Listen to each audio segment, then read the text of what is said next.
Good evening, everyone. I'm calling to order the special meeting of the Zoning Board of Appeals at 6:01.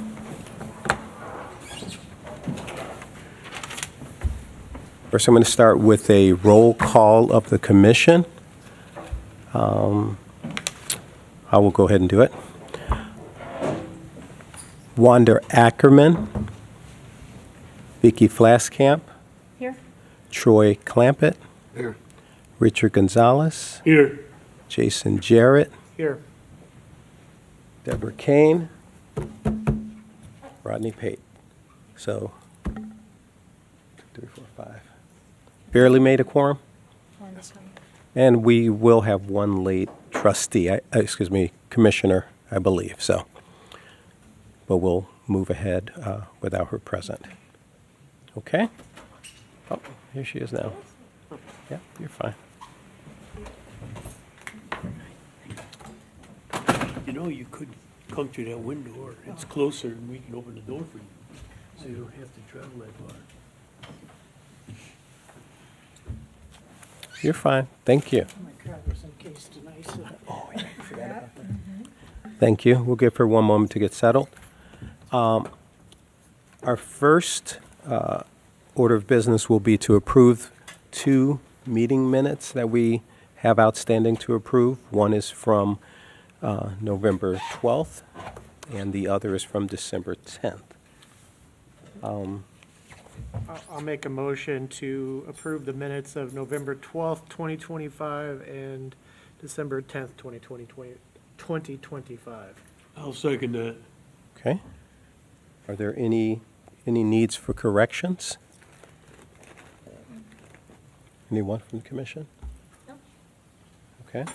Hearing none, the minutes will be approved as presented. We need a vote on that? We can- Voice vote is fine. We can do but a need voice vote. Yes, Commissioner Gonzalez, yes. Commissioner Jarrett, Yes. Commissioner Clampett, Yes. Commissioner Ackerman, Yes. and Commissioner Flaskamp. Yes. Okay, it's approved.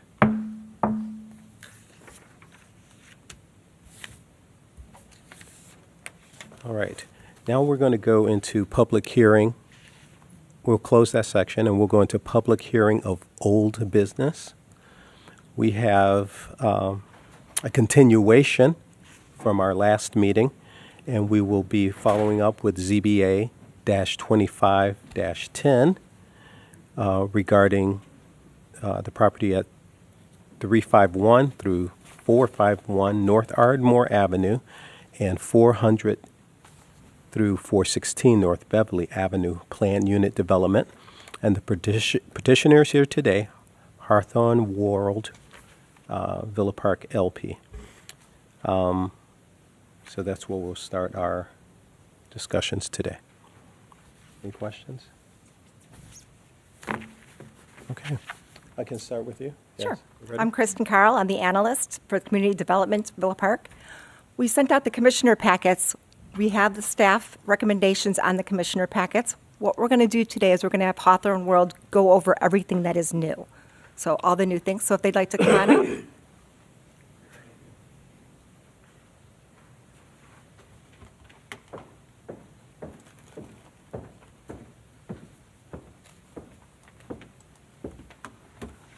Perfect.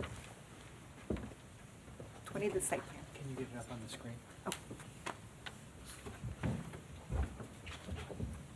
To present or?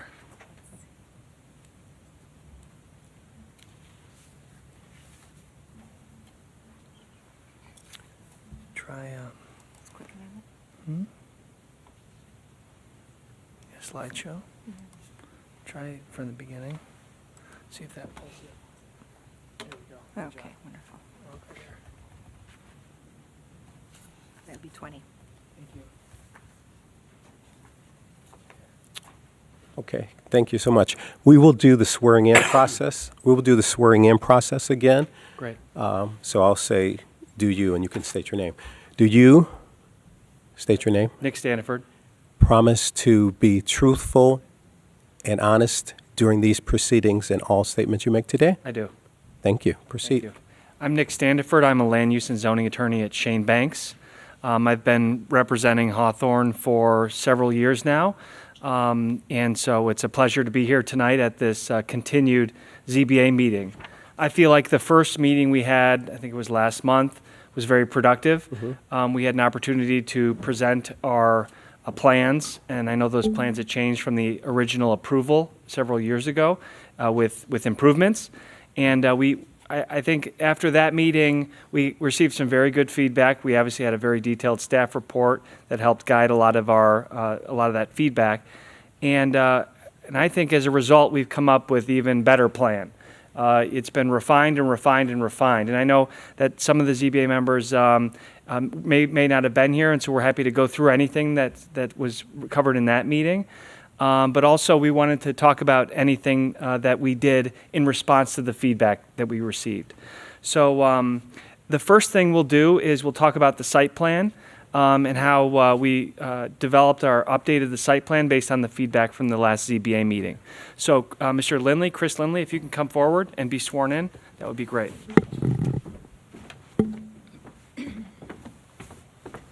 Hi. Do you Chris Lindley. promise or swear to tell the truth and be honest in these proceedings today? I do. Thank you, Chris. All right. So Mr. Lindley, you testified last month before the ZBA, is that right? Yes. You're probably going to have to go up here. Yeah, we're just going to want because- everything on the microphones. Because Oh, I can see it Yeah, here. see it right Okay, here. there we go. Perfect. And so this is the updated site plan, correct? That is correct. And your office prepared this? We revised the original one. Yes, we prepared it. Can you tell us what's new in this site plan? Yes, there were a couple, 2-3 comments that were made at the previous meeting. One was regarding drop-off for Ubers and short-term quick parking along Ardmore, and we took 2 of the stalls that were there, 20 feet, 40 feet total, and made that the drop-off area on the east side of Ardmore, fronting the building. Then we also made a change to Beverly. On the east side of Beverly, there were numerous parking stalls there, and we converted 2 of them into, Point them out. oh, there, okay, all right. Yeah, along here, it's a little tough to see, I don't want to change anything. But along the east side of Beverly, across from the permeable paver parking lot here, 2 of those stalls were converted into a drop-off zone for loading, unloading, deliveries, that kind of thing. Move Whoa. the mouse. Yep. Do it again and move the mouse. I'm sorry. I think Go back one, there we go. Use the mouse. Okay. And then the last thing we did is along Terrace, on the very south end here, we updated the plan to include a garbage enclosure there that was not previously located in this location. So we updated that, and it fronts onto the street, and, I don't know where, I I can't Oh, see it- where that is was. I can do this. You I'm- talk, I thought it was. Oh. you talk, I'll draw. okay. Okay. Ready? Can we start Oh, all you're- over again, please? Yeah. We absolutely. Because there seems to be some confusion, so I'd like to Yeah, absolutely. start Oh, over you mean again. on what you're seeing? And what I'm seeing, Okay, why perfect. you're here. Yep, So why don't we go on Ardmore and talk about, so the feedback we received at the last meeting was what happens if there's Ubers, Amazon drivers, what if they want to just go and park in front on Ardmore? Where do they go? Do they just park in one of those designated stalls? Are they going to park in the proposed fire lane? And what we thought of is, okay, we'll do a drop-off zone. And I think that was the suggestion. So we made a drop-off zone. And that's what's shown on this plan on Ardmore. So if you can show that just south of the fire. She has a lane. pointer. yeah. Oh, perfect. She That's has a even better. pointer. Nothing's You perfect. got a point, because I got to The stay mouse here. isn't Okay. really showing up on the. There you go, there you go. Okay, so I'm not going to do that. That's the north side, or By the that? main entrance? The main entrance is where, right here. Jack, I might need you to do this. It's on the west side, right? Yeah, it's on the west side over here. Okay. Which is Ardmore, Yep. Right. And we added a drop-off zone. right. That's right, correct. It was 2 parking stalls that were converted, so it's 40 feet long, 10 feet wide along the east side of Ardmore. And where's the entrance for that, The lobby entrance. the lobby entrance for that exit, that parking spot? There. Is there an entrance for them? Or do they have to go all the way around? There's the parking space and there's the entrance to the building. Where's the parking space? That's the fire lane up there, at the top. The parking space, excuse me, right here is the parking space. That's the parking space and the entrance is right there, There, adjacent to it? yes. Okay. So you can't enter the enter the building from Ardmore. So it's just basically drop off for the main entrance.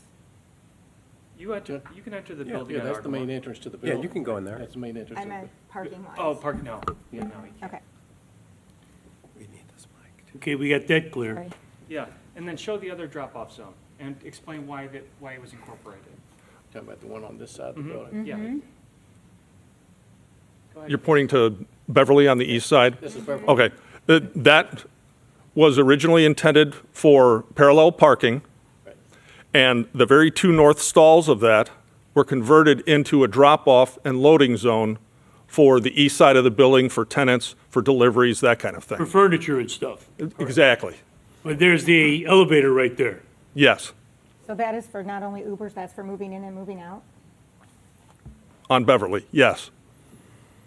And so we went before the ZBA, the Plan Commission, a few days after the zoning board meeting, correct?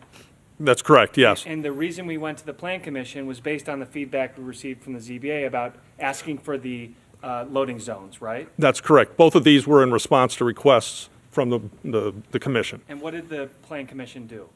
They recommended approval for that. So the only way you can move in and out is on the Beverly side, not necessarily on the Ardmore side? Correct.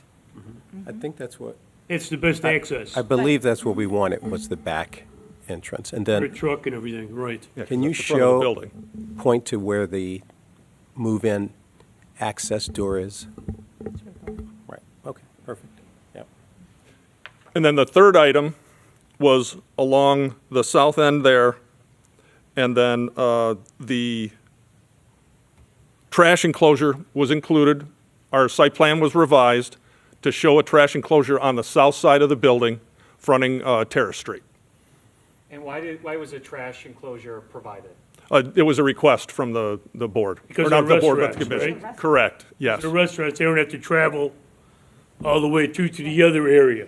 And in the staff report, it mentioned whether or not, we provided two options. We said, we can either take the trash and take it from inside the building through the garage Correct. to the trash receptacle, which is right, you want to show them, Jake? At the north end. Slide. Yeah, you want to take them through there, or we could do a trash enclosure on the south side of the building. And our thought is, we'll leave that to the village's discretion. If you think that we'd rather, I think, haul it inside, we think that's an easier way to do it, and you wouldn't have the trash enclosure facing the Metra. You know, I think one of the goals we heard was to make that area a little more beautified facing the Metra. So putting a trash enclosure there may cut the other way. But if the village thinks that a trash enclosure there is the right idea, because it cuts down on the amount of distance from the restaurant, we can do that. And that's what we showed in this plan, is the trash enclosure. Go ahead. So with the trash enclosure, to get the trash, they would have to come around and get the trash out of there, correct? Or do you still have to move it to the other side? They would just get it from the trash enclosure on the south Okay. side.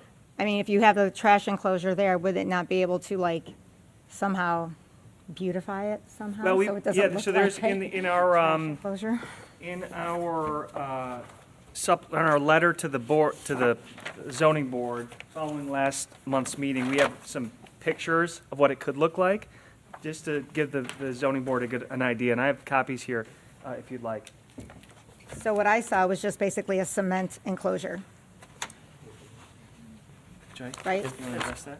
That was it? It's yes, a concrete masonry unit enclosure. You got it. Yep. So is there any way to actually put foliage or bushes or something else around that to make it prettier from that side, so it is facing the train station? I assume so. Should- We can let our the landscaper, landscape he's already architect done it. address that in a few minutes. Okay. All right. So anything else on the? The site plan, no, Site plan? that's the extent of the changes. Okay, great. Thank you. So now we'd like to address some of the changes we made to the floor plans, and we'd ask to call Jake up. Hello, do you? Yes, Richard Jones. promise, swear to tell the truth and be honest in these proceedings today? I do. Thank you. All right, so if you could step up, or, you know what, this may be better. You can do both at once, right? I'll try. All right. So can you talk about what you've done to the first floor plan? All right, several things. The first thing is we reworked this area here to get an entrance on this side of the building so that people coming from the train station can come in here and come up either the stairway or. That's the east side of the building, right? Yes, it can either go, take the elevator up. We relocated, we had 2 elevators here. We moved one of them here so that they could go directly up with an elevator. And we maintained the 2 elevators at the entry to the building, the main front lobby entrance. That's the As south Chris side was of the just saying, we building, not the put the east. trash enclosure here on this side, and so that we left areas here that, for the landscaping, which will be addressed in a little while. We moved the EV parking spaces that were at this end of the building to this end of the building. Per the request from the fire department. Yes, that is correct. And that's basically the changes that we made on this first floor. So I had a question, because it looks like your parking spaces changed from last meeting to this one. You had, was it 437 and now it was 439? I think it was just the way that the staff calculated the parking spaces. Okay, 424, 420. according to the Not the, paper, front page, right there where you're at, where your left hand is. Right, but I think Right in on the, the cover in there. the, there's a grid. Let's wait till the elevator. Right there. Yeah, there's a grid here, and it says, so we went from, last meeting, we went from 468 total required to 446 required in this meeting. that's the required parking, so that would be So how did we go staff. from, yeah, I guess, I don't know if staff can address that, but it went from, currently, it's 468 in the, from the December meeting, and currently in this meeting, it's now 446.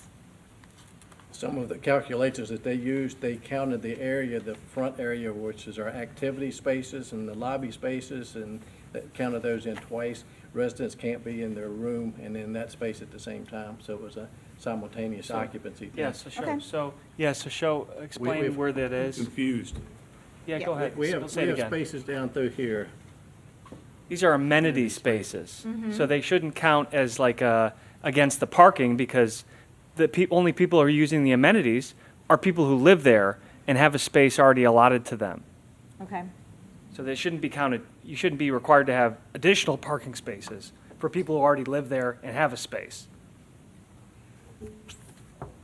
Yeah, so explain the amenities that are in that corridor there. Yeah, we have multiple things. We have just a general seating area. We have a small little theater here. We have a simulated golf area. We have a WeWork type space here. And this is another little change I forgot to mention is per your request at the last meeting. We have access from this space directly outside to the patio space that we have in here, so that you can go in and out. It will be controlled with key fobs so that the general public won't be able to walk straight into this area. It will be residents only. Jake, do you want to walk through the trash concepts that we talked about? Right, and this plan has shown, in your package, you have a plan that looks like this, that shows the trash here, and also the access point, this corridor here, shows the pathway to get from here down. It's on and page to 3 the- of your letters. Right, so I that- have copies here. Anyone wants one? No, I got it. I'll take one. Great. Yeah. May I approach? Absolutely. Thanks. That was the one that was emailed out today. Right, and then they showed Right, this this. was later. Yeah, Go ahead. yeah, that's good. And so what we've done, we've provided 2 options, the dumpster here, which is accessed coming out of the corridor here, and then we also have the access coming through the building and down to the main trash area. That's where the people throw their trash, Correct, the tenants. correct. So that space over there would only be used for the commercial use? The dumpster would only be used for the commercial use. This could be for both if the village so desired us not to put the dumpster, but to put things down there. But it seemed to be the opinion of this board last time that you would rather have the dumpster at this end of the building. So- Well, for so- commercial, Correct. Yeah. Correct. Commercial, so it's only one dumpster, it wouldn't be dumpster and, so for instance, with the restaurant, you also have like a grease dumpster as well as like a recycled dumpster, so it's only enough room for like one garbage dumpster? You have one dumpster and you have a grease trap, which is underground, the that trap. won't Okay. show here. And, but yes, that is the only enclosure right now is for a single dumpster in there. Okay. And I do have an answer about the parking. Mm-hmm. It's a change in the required parking, incorporating the shared parking per the code, so that's how that changed. And that doesn't include anything regarding the bikes, yeah, I'm sure we'll get to the bike areas, but that doesn't include that? No. They didn't mark this in, okay, thank you. Let's be sure to get on the mics, so, I know, it was distributed today for some reason, so. All right, could you go through the second floor plan and any changes there? Looking for what we did on the second floor. Actually, I'm going to ask, The second floor. I'm going to ask one question while we're still on garbage, I'm sorry. Are there garbage chutes for the tenants? Yes. Are you going to get to that, or? No, am I but ahead? this is a Okay. good place for it. That's All a right, good great, question. thank you. At the end of the, this is actually a two-story space where the trash is so that a truck can pull in and dump it there. Above that, in this end of the building right here, is the trash chutes that come down all the way to the very top floor, all the way down, so that the residents don't have to get in the elevator with trash and bring it down. They can just go to the trash chute and drop it down. The other thing that we did here is we modified all of the areas down here for getting, it's the wrong plan. We've gone back. We're to the back front. on the first. Yeah. Yeah, we modified this in the building. Before, we just had this labeled as a bike repair area, when in reality, it had storage capacity also. In the package that you have, we had pictures of the racks that would be utilized in there. That's on page 11 of our letter.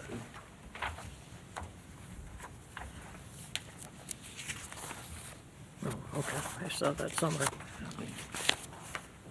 So then in the letter, you guys mentioned that somehow that would impact the parking spaces. So can we walk through that then, based on, because I know each tenant has a storage unit, and then you would have the double-decker bike rack, whatever you have there? Yes. And repair shop. So how does that, so to speak, impact the required number of parking spaces? Staff isn't counting the storage spaces, the locker spaces for Right. bike parking. So we have absolutely said, no, we're not going to do that, because it said if we Correct. decided to do that. Well, I thought it said that they weren't. I don't think they used it in their calculations, Okay. Here's the, but the code does allow that to be used. can I ask a question? Sure. Why is there such a big door?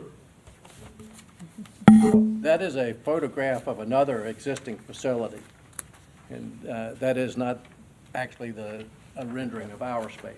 Oh, okay, so that's just gonna be a wall. Correct, yes, that was just to give you a feel of what the bike rack looked like when it was in there. So we liked it because you could stack the bikes, right? You get more bikes in there because you can double decker. I understand. Yeah. I just didn't know what the door was for. Yeah, no problem. That's a good question. All right.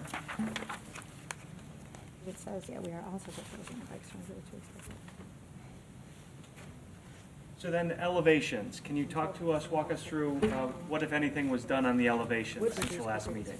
And it'll probably show better in the renderings, but right now, we changed the corner here to have more brick and, on that, and we enlarged this legend a little bit. One of the staff comment was to go with the historic color palettes, and we had this on our plans previously, but we've enlarged it so that it shows up better.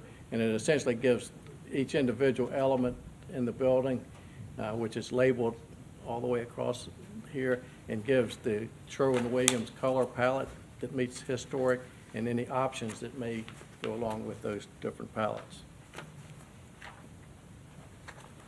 Do you want to point to the lobby and things like that? That- Because that's not changed, but just make sure you orient everybody to where everything is. This is the area we talked about that we made the entrance coming from the train station side with the glass entryway here, and made it 2 stories, and it'll show better in the next elevations when we get to them. But we've got really some nice signage on this now, and so that it stands out. So as you get off the train, you'll be able to see that as an entryway. And then you mentioned an elevator on that side as well? Yes, it is not a General. projected elevator, but Right. it isn't, right here is where it is. Around there? Okay, good, thank you. So, not that you can really see it in this building, in this elevation, so to speak, but you changed and added the brick to the corner of, there we go. There we go, yes. Why is it not pulled throughout the entire building? Because you look at this, and then you go to the sides, it's like all of a sudden they just become very, very white, and then is it the, And whatever you this guys are rendering's producing? off a little bit because Right. that is not a stark white color. Okay, it's a grayish, it's a grayish color, but it Right. looks like basically what you showed us for what's in that cover, that surrounds the dumpster. It would be the same material. It would be That the same color- material. So yeah, basically, same. all of that white would be basically a gray Gray cement color material. And why did you not carry the architectural details throughout the entire facade? And then I believe there's no brick on the side of Beverly, except for that one little stripe, I think, that goes around. Because I would love to see additional renderings of each facade. Because for us to actually sit there and look at it, I mean, like, when you look at this corner, yeah, it looks great. So, but when you look at the corner from the south side where the restaurant's going to be, you're not going to have all that brick. And then it's like, it's not even carried through to the other sides. So it's kind of like, it doesn't look like it's completed. It looks like we stopped. Well, I mean, architecturally speaking, for interest to the building, because then you have also that the building is very flat all the way around. but we tried not to accent everything all the way around the building, because when you accent everything, you accent nothing. We did change this, that was from the comments that we had at our last meeting that wanted to see something more there. And we do it, the position that you're seeing in this, you don't see the fact that we have a 2-story glass entrance here and I a see that. 2-story lobby in there. And from the other end, and we don't have a rendering of that, we have the elevations, and we do have some larger scale drawings of it, where we did pop that additional entrance out and put more brick on that end of it also. Right, because I mean, I don't think this is really representation of what we will actually see. Because I think when we look at it, we're going to say, hey, guys, this is what we're going to the residents of Villa Park, saying, this is what we're going to put up. And when they see the building, that's really not what it's going to look like. Well, you So- mostly will, because these are the 2 most used streets that we're gonna go by the site. So this is the focal point. I understand is that. this corner. And our thought was not to accentuate the other sides that may be facing, Beverly residential, things like that, and then the south side on Terrace Street. So, that was the thought. But what we did here with our updated rendering was we put more brick in. As you can see, this was what we were here for last time for the ZBA. This was actually, when we were approved in 2021, that was the design. And so we really just wanted feedback from the ZBA as to which they liked the best. So, this one, or some more brick, or even more brick than that. That was our. Any comments from other commissioners? I kind of agree with her. I think you should continue with the whole structure so it looks Cohesive. complete, as she would say.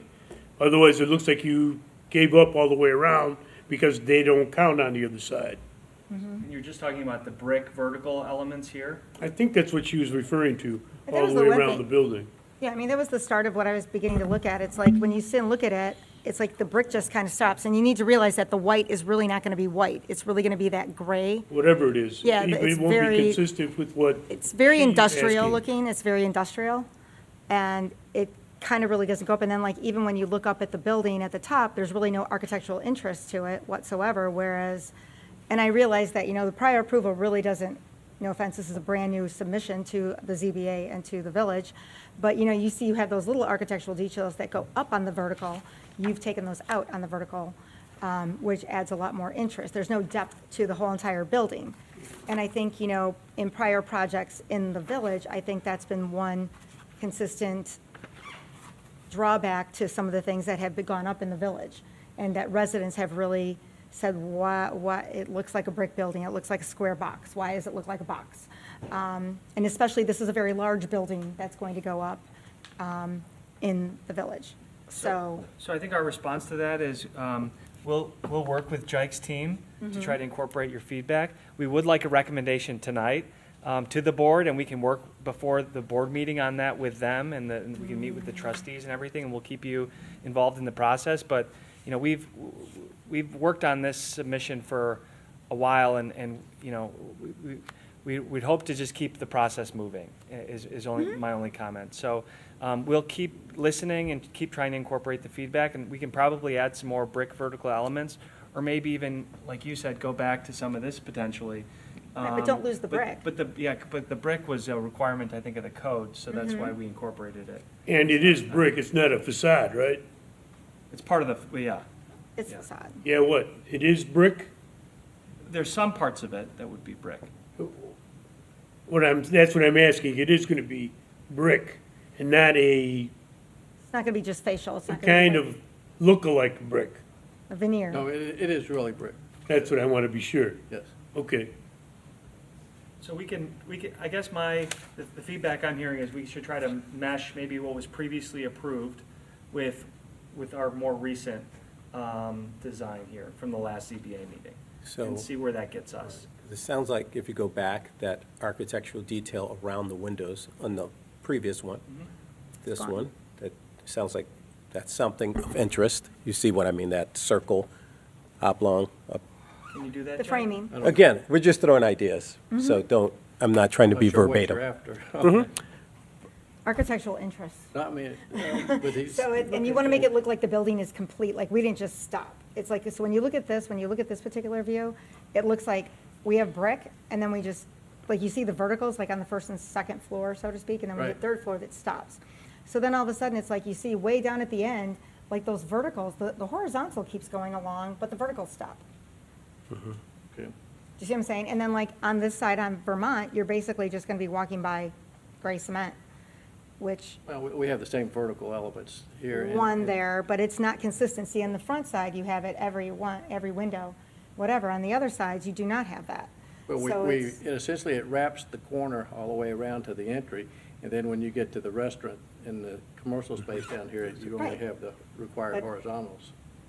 Right, but it just, like I said, it looks like you stopped. I mean, we can easily add them here. They are in, if you look at the main elevation, they are verticals in here. It's just not as accented as it is here. Well, that's what she's asking. Right. If you could do it symmetrically, so the building looks symmetrical. Yeah. Symmetrical and complete. It's comprehensive. Right? I It's like- believe that's what she's asking for. Right, we have some complete interest completely around the building, and just because Beverly is residential, so to speak, it still look interesting, especially the side that faces the train station. I mean, that's where we get a lot of exposure for those people going back and forth on the train. You know, we want to make sure that that is definitely a point of interest for people to see. So let's talk about that, because that probably segues well to the proposed updates on the Terrace Street side. Do you want to talk about those in any more detail, Jake? Yeah, go back to the larger scale of that. I think that works a little better, right? Nope. It's not in the slides. See, in that diagram, you have the brick going all the way around, Good. as far as I could see. It goes But the it goes horizontally, but not vertically. That's just- Yeah, Yeah. It's just because at that scale, the The texture shading. doesn't show very well. Correct. Signage a little. Yeah, go to the one with the signage on it. That's good, Yeah, right there. Oh, that's just the top part of it. I thought, it's gonna work. okay. Let's see if we have it. I'm not sure if we do. Well, we can certainly go ahead. direct you to it because it's in the packets. So if you look at pages.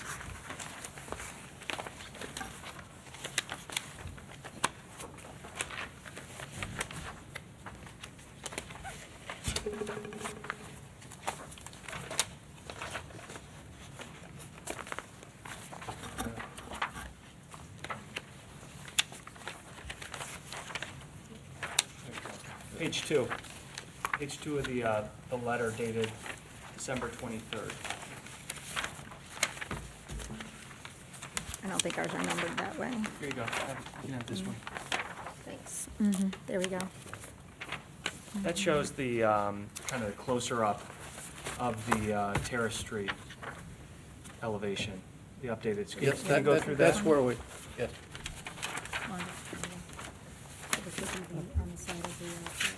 Okay. Yeah, we- The side that you would see from the train station. We added the lobby, as we spoke earlier. And not only did we add the lobby, but we added a vestibule on that side of the building so that that would give us some depth to come out and accent that. And we took it 2 stories in height so that that would give us room to take the brick all the way up. And then we put the signage, the garden station signage That's on top of it. on the, what side? This is on the Train side. train station Great, side. perfect, yep. Yeah, that's good. Sounds good. Right? But you don't have a new rendering of that piece, because that's new, obviously, we just did that. Correct. I do want to say, just as we move on, because I know you're asking for other recommendations, what we'll be doing today, we'll try to get some of these things of the 10 or 12 things we listed and get feedback. We'll be trying to knock them off as we go. We're not going to get everything, obviously, but we'll try to get some of those, focus on them. We'll go through them all. Obviously, at the end, we'll talk about it and see what meets the requirement. So, Okay. but that's how the work's going to go. Thank you. Yeah. Do you have anything else you want to talk about? Could I just interject one thing, just for clarity? Yeah. Could you highlight on there, I think I know where it is, but just this new lobby and entrance, could you just show where it is on the street? It's outside, yeah. Right here. That's where all those doors are? Correct. It's Could glass you- doors and glass side lights. Right, and then Say go. that again? It's glass doors, entry doors, and glass side lights beside them. I got you.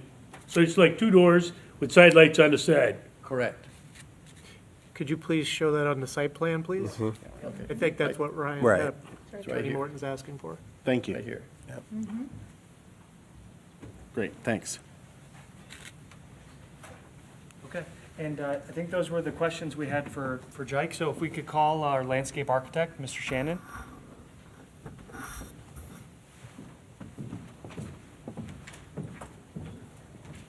Thank you. Thanks. Good evening. Do you, he needs the mic. Do you, state your name, Doug Shannon, promise, swear to tell the truth and be honest in these hearings? I do. Thank you. Thanks. Okay. Doug, you have the clicker? Yes. If you could walk the board through the updates you made to the landscape plan, if any. Yes. So one of the first questions that was asked here at the board last month was about the number of parkway trees on both the north and the south side. We went back and took a look at what we could fit on the north side based upon the current existing conditions up there and the proposed driveway and building location. We can fit 5 trees up on the north side per the code, while also not being too close to the proposed driveway access off the north. Code requires parkway trees be located 30 feet away from sidewalk intersections and 50 feet on center for those parkway trees. So we will be feasibly able to fit 5 trees up there. Okay. On the south side of the building, we have much tighter conditions for locating any parkway trees.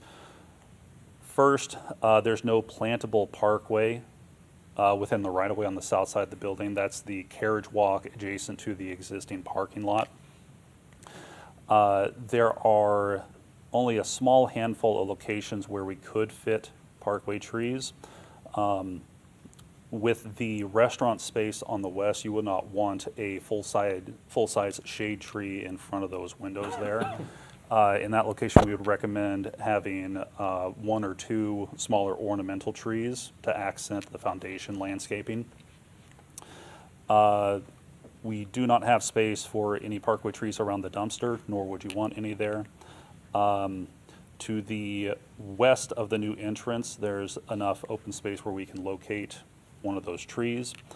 Then with where the future transformers are going to go, even though there's enough ground space for that, electric lines going through those locations would not be a good idea to have a shade tree there. And that leaves us with a couple spaces next to the stair exit on the east, which feasibly we can put one shade tree in there and complement it with an ornamental tree on the other side with the additional foundation accent landscaping that we've added in there. Particularly with that leading into, there was a comment about the inclusion of ornamental trees. We have added a handful of ornamental trees on the south side of the building. I believe there will be some opportunities as well with that new enhanced entrance to add one or two more to help draw attention to that public entrance off of the train station. And then a couple minor changes just with building footprint changes on the west side. I have a question for you. Yes. Based on the renderings, there's going to be landscaping or foliage on the pool level also, which is open to the station side, correct? I believe that's open to the pool side, but our landscape plan is just covering the ground level. So what occurs here then, where those trees are? Because that's the station side.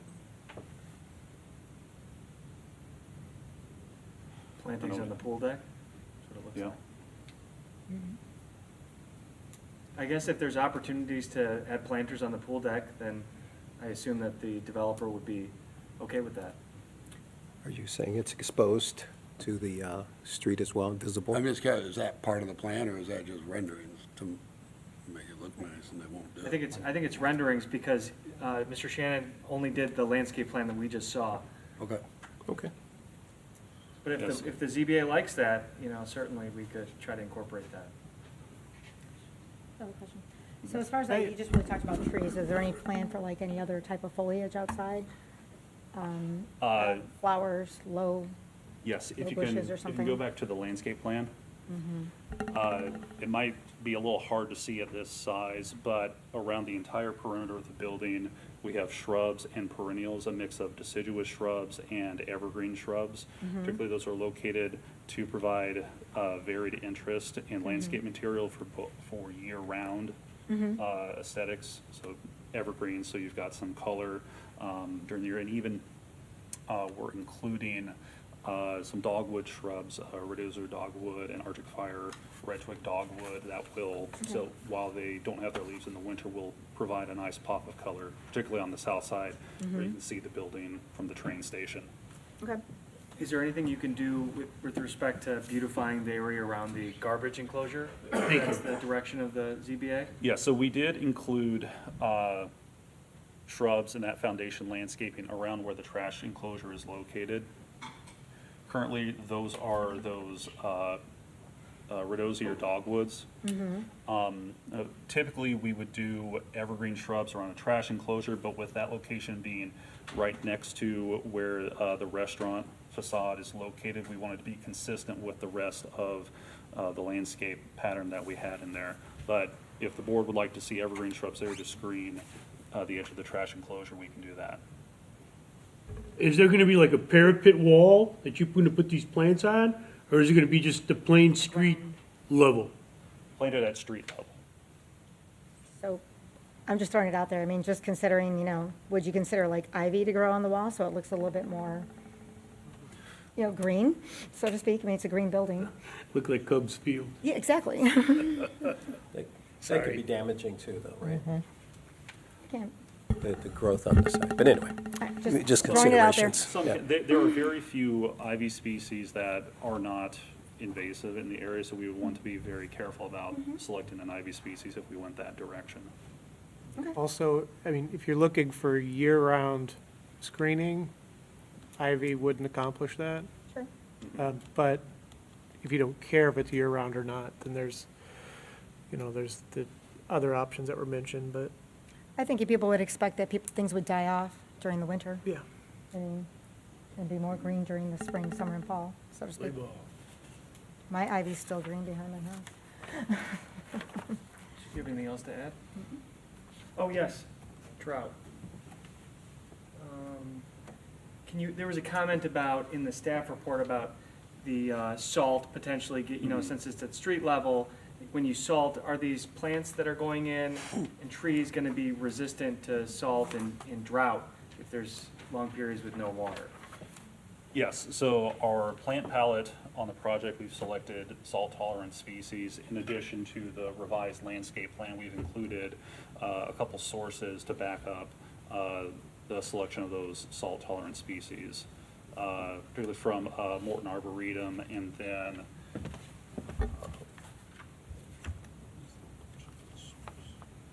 from Wilson Nursery, recommended salt-tolerant landscape species lists. I have a question about the shade trees. Yes. What kind of trees are we talking? I'm talking around the perimeter. So a mix of species. We have maples, we have skyline honey locust, ginkgo trees, and triumph elms.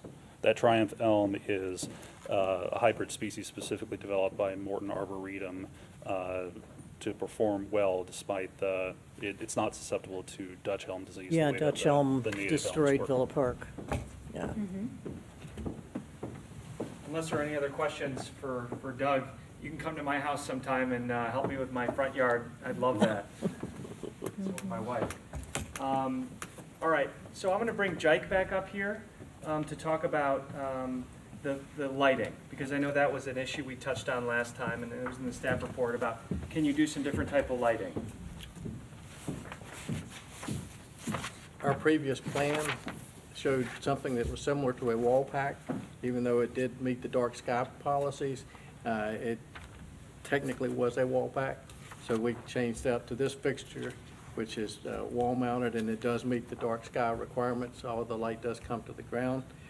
We are going to, it was in the staff report, you'll notice they asked us to revise the photometric plan, which we will do that, and wanted us to add more light to the entryways, which was in contradiction with your current zoning regulations, and we have asked for a variance to do that, and staff was amenable to that as long as we revised the photometrics. Now, at this point in time, staff has not given us the guidelines as what their limits are going to be at the light levels at the property line. Obviously, this is closer to the street because of the requirements, so sidewalks do need to be lit considerably more than the 0.5-foot candles. So those are only mounted on the walls. You don't have anything on the street level, on the sidewalk. No, Is that correct? correct. Yeah, but that's what we're saying. We need to be able to add more light, or we think we need to be able to add more light to the public property. And so that's what we would do with these fixtures, there'd just be more of them. And what would you suggest as a street level for sidewalk? Well, street lightings, you want to be at least 5-foot candles instead of 0.5.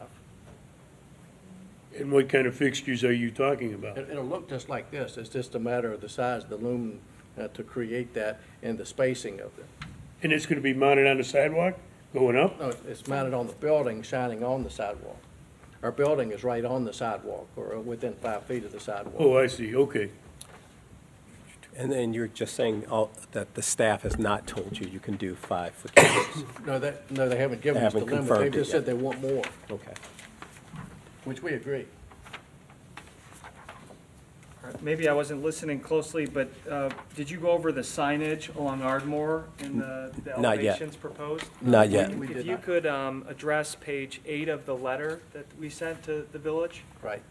Before, we had the awnings that were over the entryway doors to the commercial spaces, had the signage mounted to them, and staff felt that that wasn't large enough. So we took it off of the canopy and put it back up where it was previously, up on the side of the building with a panel that was a smooth panel as opposed to the textured masonry, so that it could be changed out if a different tenant came in. And it was larger to allow larger letters to go on there and logos for any business that might be in there. Okay. So that was one that we were happy to do. Where is the monument sign located? It's on the corner. of- let's go to the site plan. It's right here, So that's on the corner of Ardmore and Vermont? yes.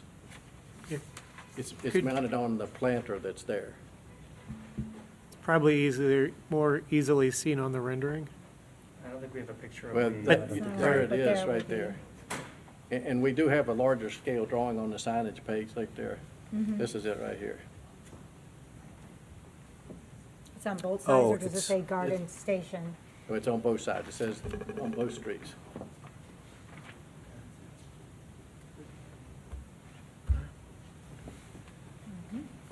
So I think that concludes our presentation. Sorry, before we ahead. move on from Yeah. this topic, could I Absolutely. chime in on the Yes. photometric?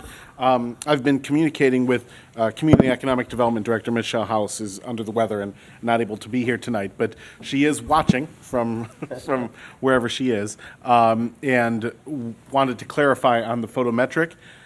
The village, and Kristen, you might also be clued into this, the village just needs to know what the level is that the developer would propose for that site.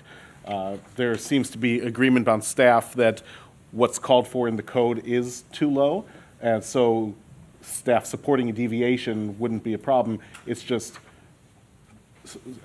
apparently staff is waiting for your proposal. So is your proposal 5-foot candles, or? I think we should set the maximum at 5-foot candles, and that would give us enough guidance to do the photometric. Okay, he's saying that the guidance should be 5-foot candles, and then say that again about the photometrics. Maximum of 5-foot candles. Maximum, okay. And so then that would then be the deviation that you'd be approving as part of the PUD to allow up to 5-foot candles along the public portions of the property.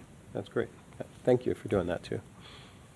Okay, All right, and then the last thing I'll say is the staff report for today's meeting has some proposed conditions at the end of the report on the last page. We've had a chance to review those and think that they're fine, and if the ZBA recommends approval with those conditions, we would agree to them. Thank you very much for all the feedback we've received, and again, our hope is that we can get moved on to the village board. We have to talk about these same issues with the board, including some financial incentives that we were, that are part of the conversation. I think the traffic study is still waiting to be provided. So there's still some issues that we'll have to iron out with the board. But we feel like we've laid sufficient groundwork here, and we've incorporated all the ideas from the zoning board, and we can still incorporate more if you have them here tonight. But we'd ask that we get recommended for approval, and we really appreciate all the feedback we've received to make this project as good as it can be. thank you. Thank you for your time and your presentation. Okay, so we're going to close the section on the presentation, and we're going to still be talking, yes. Yeah, Well, can you they will. answer our Yeah, questions? they can answer our Okay, questions. Can I have 1 second, please? Just a reminder that we're not mic'd, so I'm struggling to hear some of the conversation up here, so I'm sure others in the room might be. If we could just speak up. So when we're going to end the part of the presentation, officially close that. All right? Okay. And now we're going to go to any questions from the commission. So any open questions that we want to give to the presenter? I will. Okay. So I guess one of my questions is just curious, is like, what does the petitioner believe that the rent would be for these particular units? Because we have, studio, 1, 2, 3 bedroom, 2 bedrooms, I believe. What do we feel that the rent is going to be for these particular units within the village?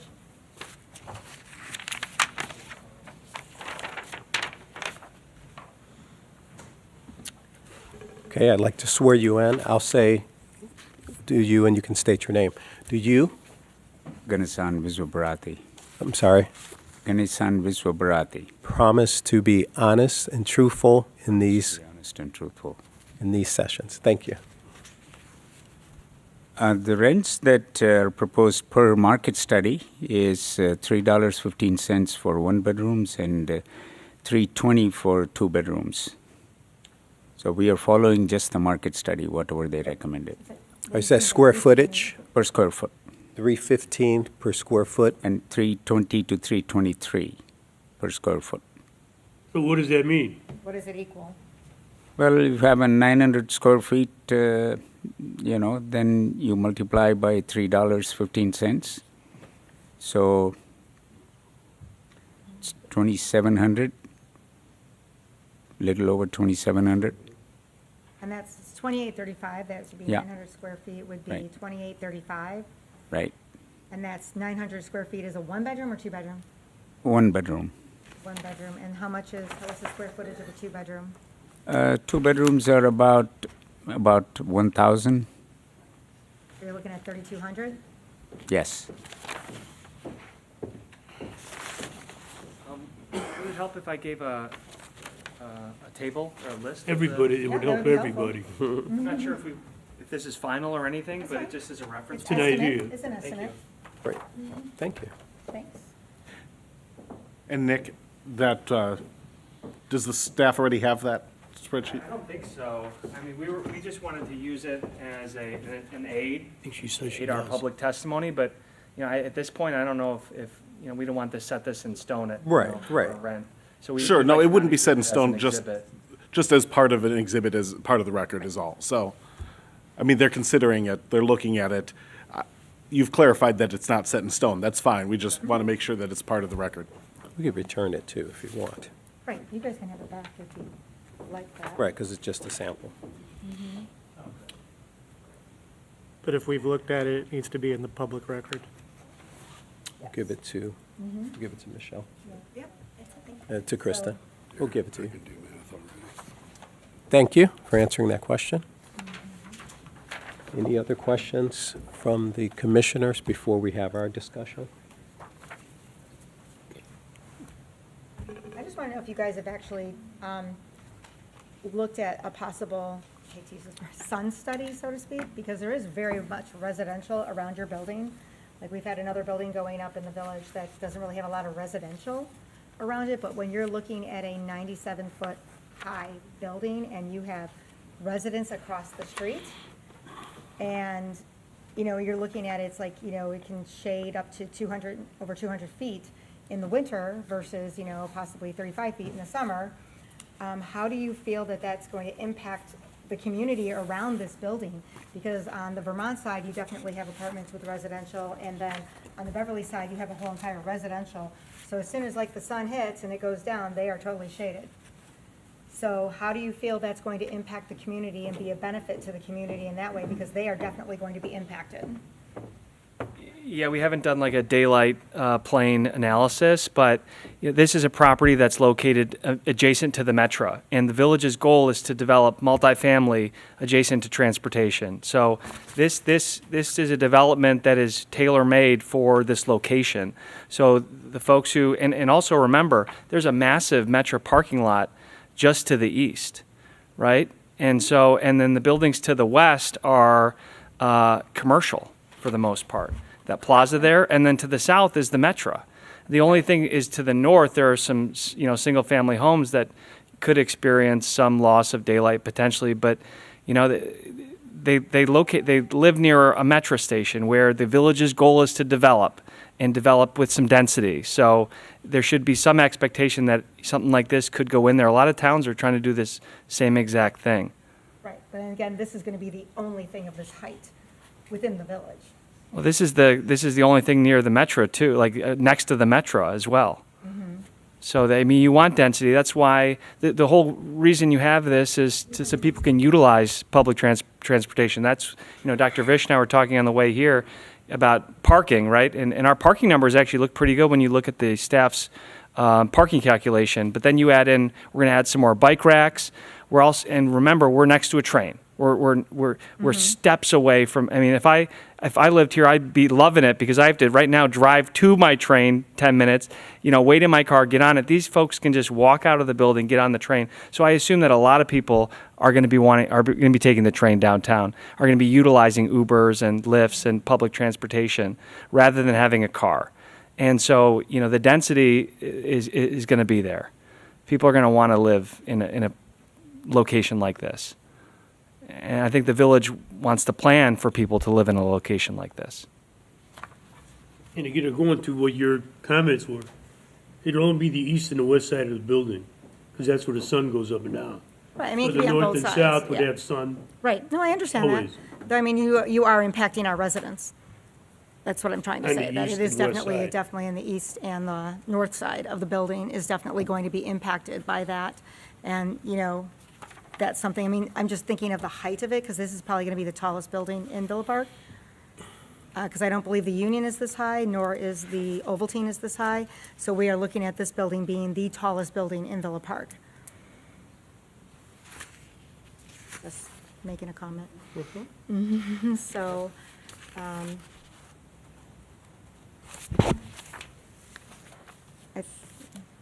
one of the other questions I had is, like, one of the questions that staff, I think, posed somewhere in here, was that, basically looking at, like, the current amenities situation that you guys have on the north side of the building. You have, like, the WeWork and the theater and stuff like that. I mean, could there be a potential that those could actually become commercial spaces? Because I know that one of the deviations that you're looking for is that you're not going to have entrances into that area. So would we look at doing, would that be a possibility? Because then if you don't have those entrances to become commercial spaces, that would be something that we would not be able to accommodate because those entrances are so far apart.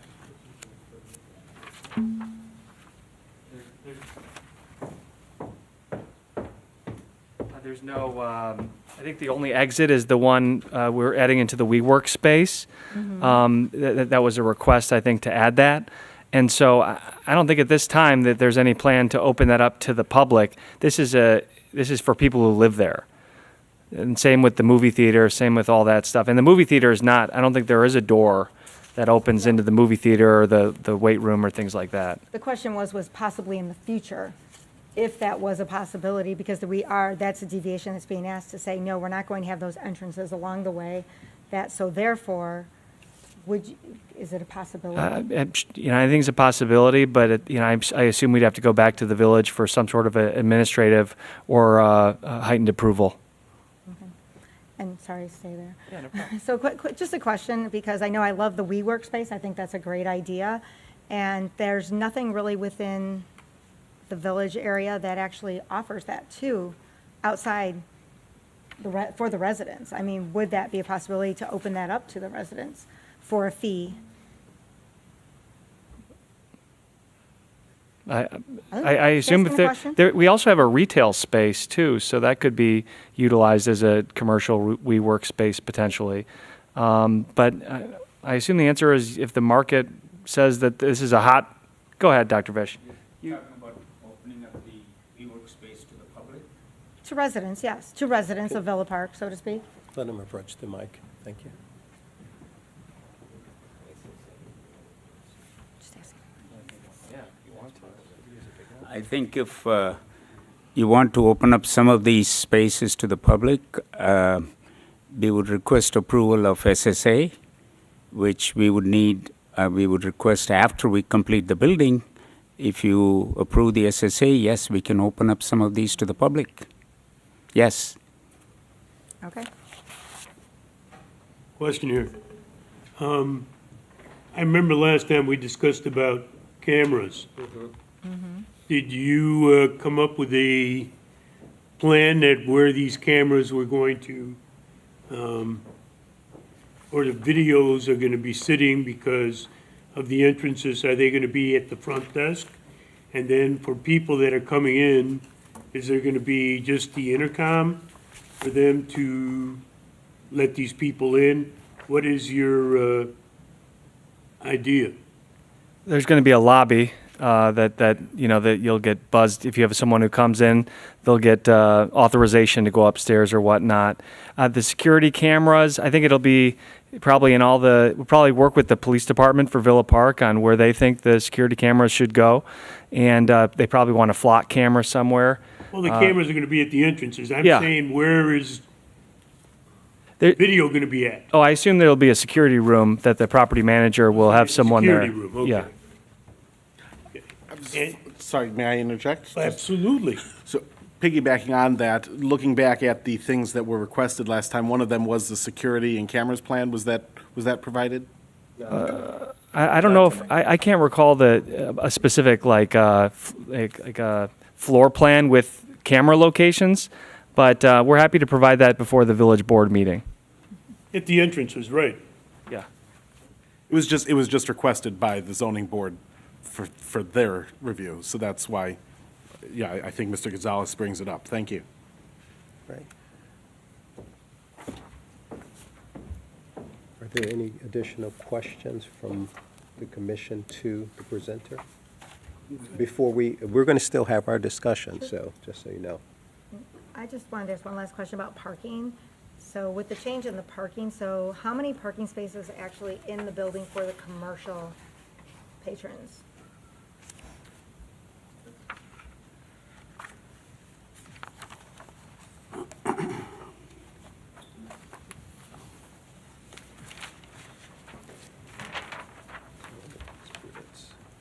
I don't have the exact numbers, but I think we're somewhere in the range of 15 additional spaces above what's required if every single resident opted to have a parking space. And that would be one car per resident? Correct. Is That's there one car per unit. one car per unit? And I think actually the way the staff breaks it down is one car per bedroom is the way they did it in their calculations. So a two-bedroom would have 2 parking spaces. And that is far more than most zoning ordinances do. So the studio and the one-bedroom would have each one. Correct.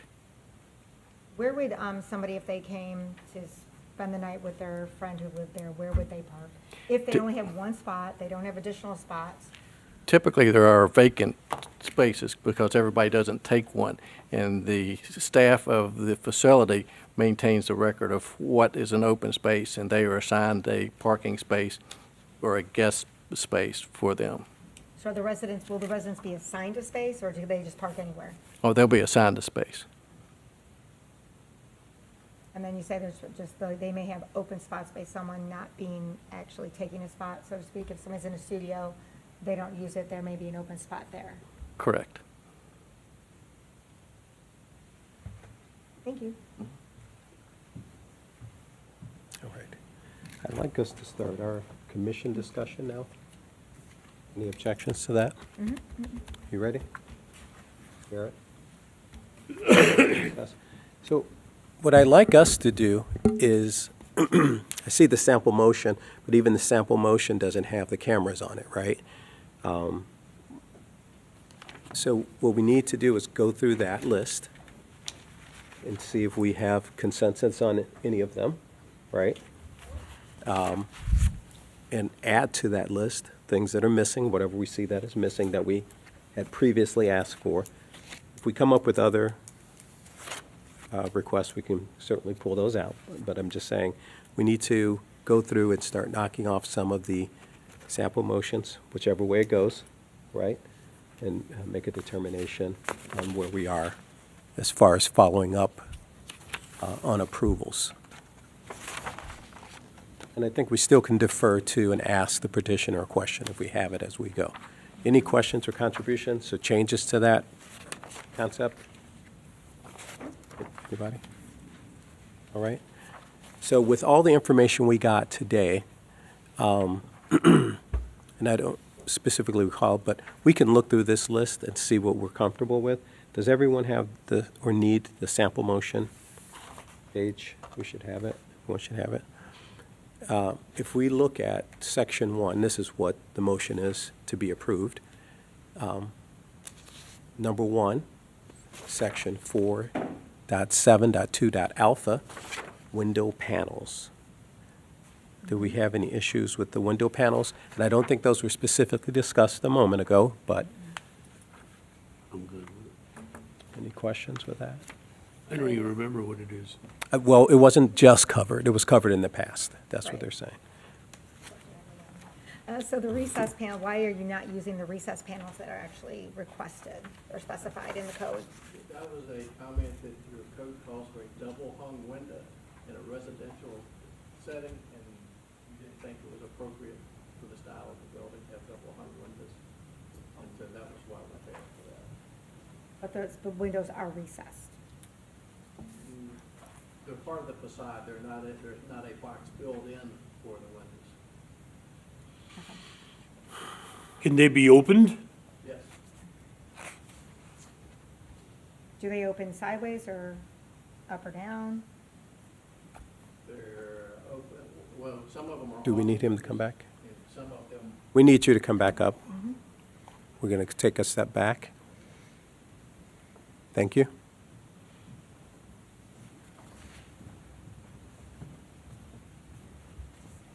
most of the windows in the residential area have a vertical sliding window, similar operation to a double hung, except it's a different size from the main window that's above it. But it is operable. It has one operable panel and one fixed panel. And that's all in our building plans that have been submitted.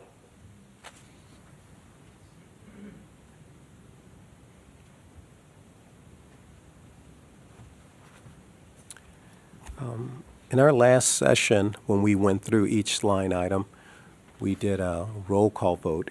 I think we can just do a voice vote on this, Ryan? Can we just say opposed, or if we go through just to verify where we stand? Correct. Okay, all right. So let's do that, because I think it'll be a little quicker. Are there any other questions on that number one? Just the first one, number one, section 472. If I could Yes, just, absolutely. and just for reference in your, in the staff memo in front of you, they start talking about this on page 8, specifying what each of the requested deviations are. Right. And so one of the, as pointed out in the staff memo, one of the requests is possible glazing on the windows, which would require deviation, but it's not specified in their plans. In a circumstance like that, I would suggest that if you are okay with that deviation, that it would be conditioned, though, upon staff approval of some sort, so that it doesn't have to go back before you when they have a more finalized glazing on windows plan, but that it also isn't open-ended. So they didn't specify a glazing, so what is required? Are you able to speak to that, Christine? But they just didn't specify anything, so I guess the question is why is there no specification on? Well, what is specified in the report, though, is that, sorry to interrupt you, but that horizontal or vertical strip windows, tinted or reflective glass, and glass block are prohibited. So if they're going to put some glazing on it, that would be, they're just not allowed to do any of that. But I think that you would also, if you were okay with the proposal of having some glazing effect on the window, that you would want to limit the extent of that in some way. And if I'm, Mr. Standiford, if I'm not capturing the issue correctly, please, interject, but. So we don't actually allow for glazing on the windows in our code. As They're I- asking for a possible glazing. As I understand it, yes. So when would we be able to determine if you needed a glazing? Because you say possible.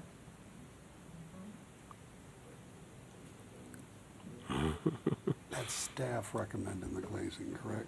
No. No, I think that's That's their what they're request. requesting. I think the matter is that they didn't specify, and so staff doesn't know one way or the other. Right, okay. Okay. The code is preventing us, or anybody, not just us, from putting mirror glass or something reflective up there. Okay. The only thing that we would have would be the low E coating, which is for energy purposes, which the building code requires that, which is So in you're not, addition. you wouldn't be proposing anything beyond what the building code requires? Correct. Okay. Because you say you're requesting a possible glazing. So if you're That meeting was, code, staff, you would not need staff to- said we should request that, and so we did. Okay. Thank you. Okay. So I don't think an additional condition on that would, if you support that deviation, I think it's already covered by your code then. Because it's not allowed. Right. Okay, good. All right. Thank you for that clarification. Thank you. Any other questions on item 1? Okay. So I'm just going to do a voice request for the commissioners. Yay, or any yays for approval of item 1? Yes? Yes. Yay. Okay, yes. Yes. Yes. Any nays? Okay, so we're going to check item 1. You guys are almost there. Okay, and while we're doing this, please be ready to add anything that's not on this list that we're missing. I may defer to the report as long as it aligns. Item number 2, section 4.4.2.alpha.2, front building zone.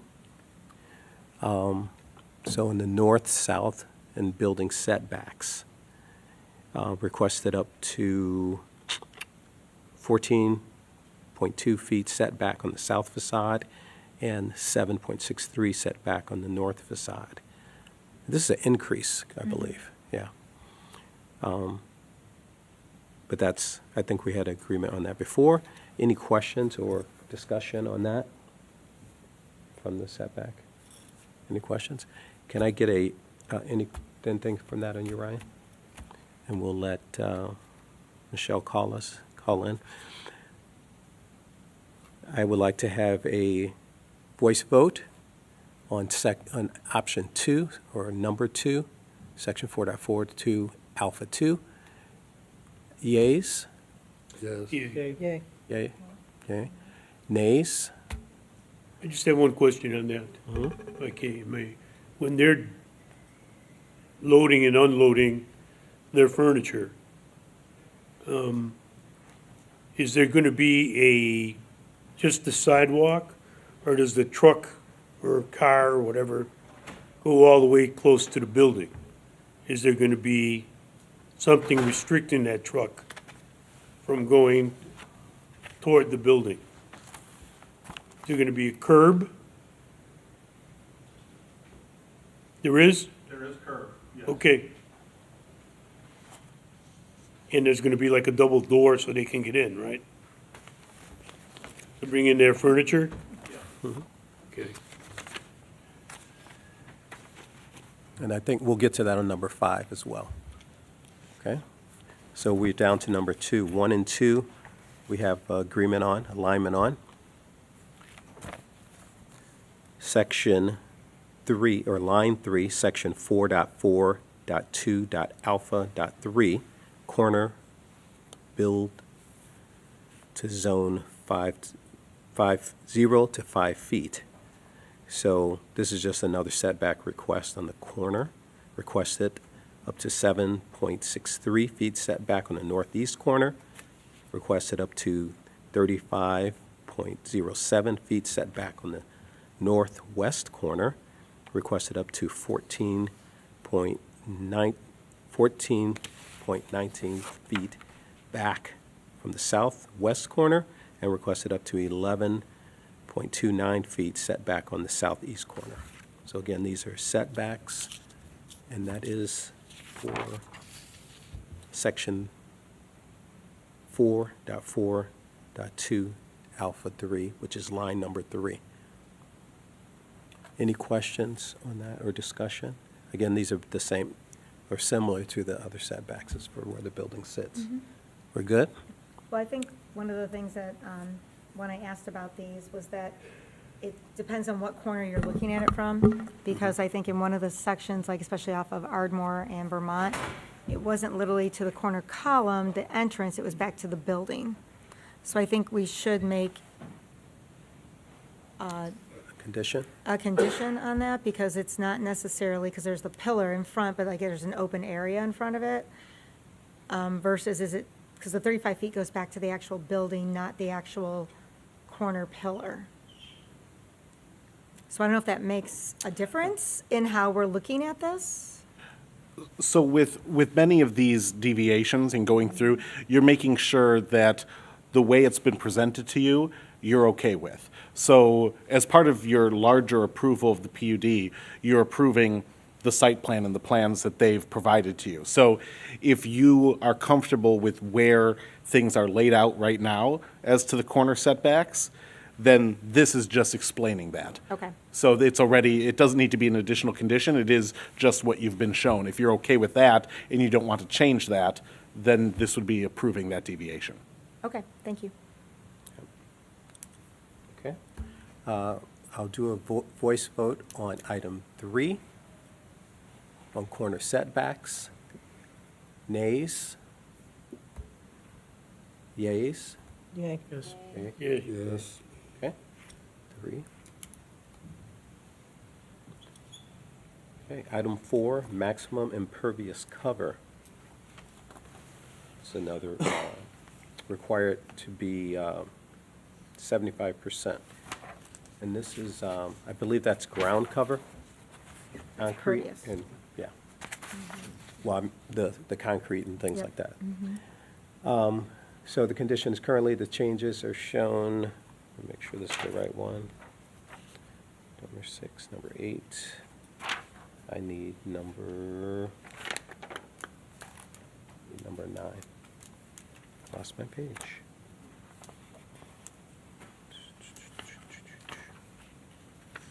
I don't have 9. Do you have 9? You mean the page? Page 9. What are you looking for specifically? Page 9, just the rest of section, thank you. Yeah, I'm missing this page. Okay, very good. Thanks, Kristen. Maximum impervious cover, required equals 75%. Requested is 93.16%. So that's an 18.16% deviation. And we've seen this before. So this is all the ground that is covered by the structure. So that's something they're asking for that deviation on for number 4. Any questions? I have a question. Go ahead. So regarding like the cover, so like when you talk about the planting of the trees, that's definitely not considered pervious. So wait, how big that area is where you're planting the trees?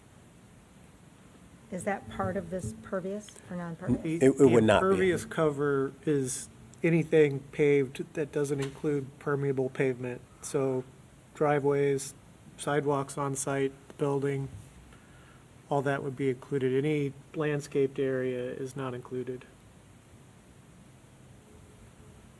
Okay. Because that's the building footprint overall, Correct. so. I mean, I guess, is there any way that they could put more pervious within the sidewalk? Sidewalks in the public right-of-way wouldn't be included. Yeah. So I'm saying, could they add those to Is it- make it less pervious, to make it more pervious? what I'm saying is those aren't part of this Yeah, but property. it's not theirs. Got it. Yeah. It's our sidewalk. Right. Okay. Okay. Any others? Okay. So for item number 4, section 4.4.2.alpha.6, yays? Yeah. Yes. Yeah. Yes. Okay. So we can check that one off. Very good. Section 5. This one is permitted garbage entrance locations, rear facade, side facade garage access, requires administrative adjustment. So requested on 1, the entrance on each north to the trash room and the south garage facade, which is considered a front facade. So I think if we're saying that on the north side, we have the standard primary garage, garbage area. And then on the south, this one doesn't specifically state that, that other trash area. How is that designated? What's it called again? The one by the restaurant, the garage It was area. on the west side. Because I think we don't consider, we have 2 side two sides. We don't really have a rear facade. We have two Right, sides we have two facades and two sides. front facades. Right. So I think that's what the modification is for. Is that correct? Yes. Because we don't technically have a rear facade. Correct. So the one garbage entrance, I understand that one, is on the north. But then we have that possible, are we saying too that we can have both the main garbage area and that second one by the restaurant simultaneously, correct? We'll have both. Yes. Right. Because I Wait, know, that's- go ahead. No, this is specifically about entrances to the building, so it's not discussing the. It's just near there. It's not discussing the garbage enclosure at all. Okay. DMX districts don't want driveway entrances on primary streets. Okay, I got you. Okay. Right, and I think because we're stating it as a front, And so this is a it's on the front deviation. facade. Yeah, Okay. So that's Yeah. the So deviation. So there'll be two. But it's only for trash pickup, Correct. not actual. Yes, it's yeah. the trash pickup on the north side and the garage entrance on the south side. Okay. Thank you for clarifying that. Yeah. Good. All right. That was my question then. Any other questions or discussion? Okay, for number 5, section 4.4.2.alpha.9, permitted garage entrance locations. Yay? Any Yay. yays? Yes. Yes. Yes. Yeas have it.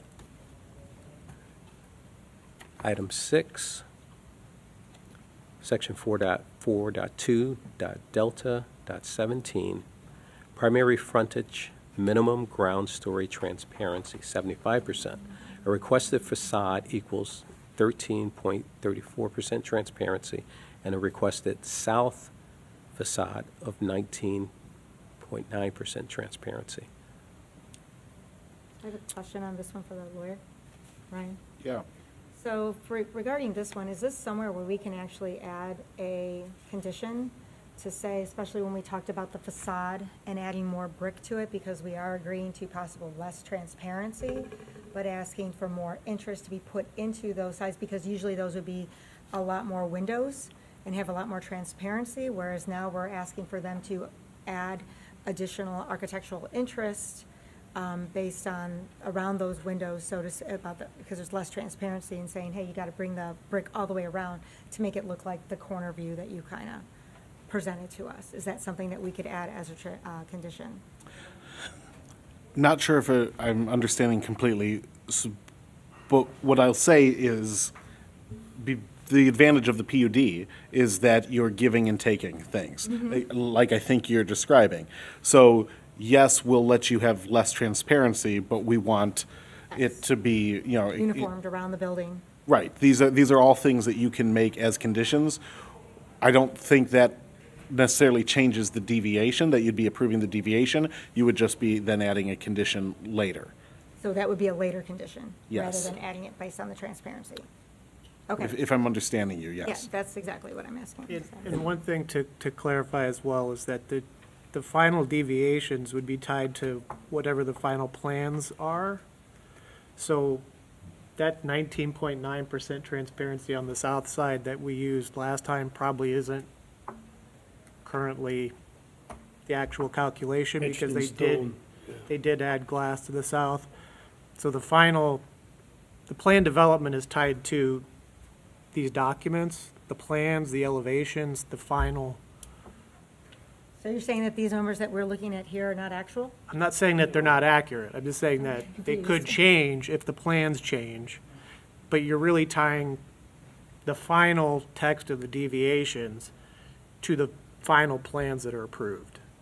So if they make a change that changes the deviation, you're really approving, at the end of the day, you're approving the plans, the elevations, all of it as a package.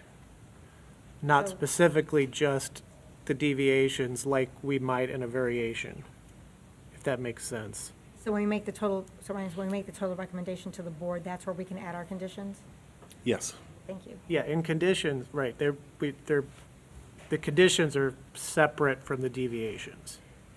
The Okay. deviations are essentially a variation, but in plan unit development form, whereas the conditions are additional things beyond that. All right. Thank you. Yep. So with that, let's keep a condition list that we want to append to this later. Right. Thank you, Ryan.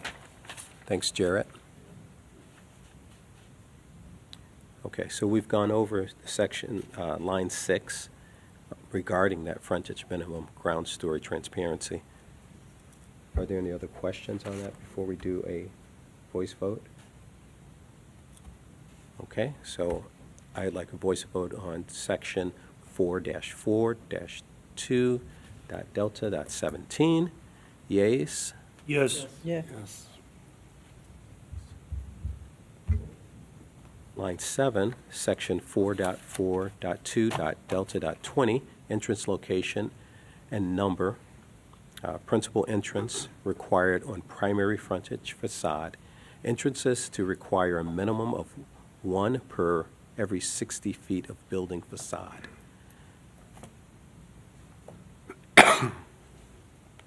Okay, this one says requested entrance, principal entrance on a side facade, a requested up to 191 feet between pedestrian entrances on the north facade, requested up to 106 feet between pedestrian entrances and south facade.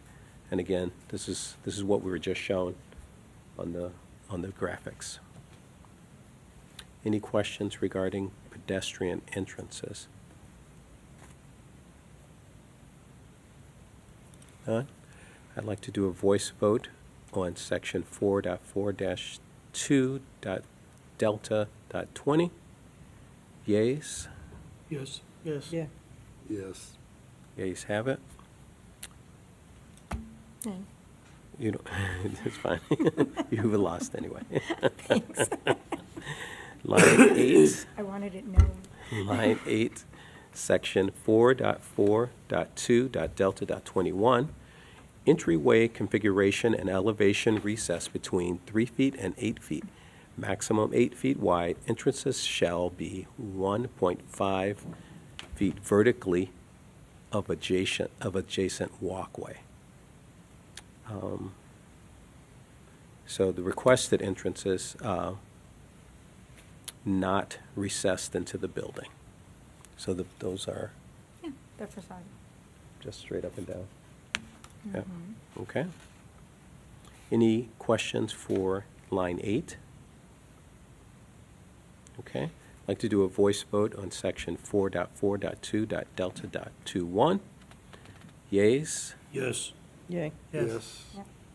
Okay, yeas have it.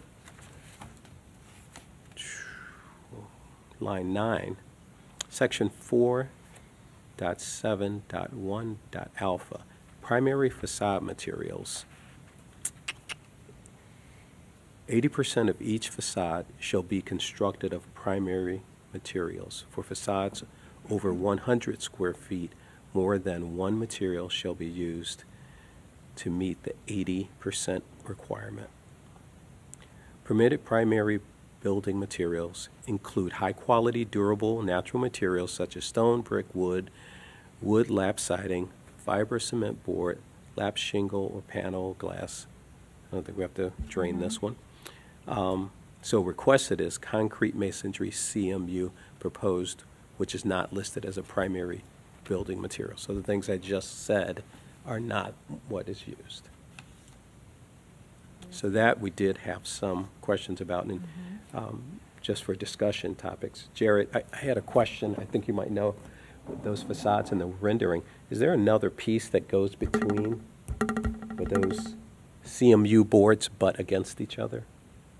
Like, is there something else that's going to be on there that's not depicted Are you talking about the ground level?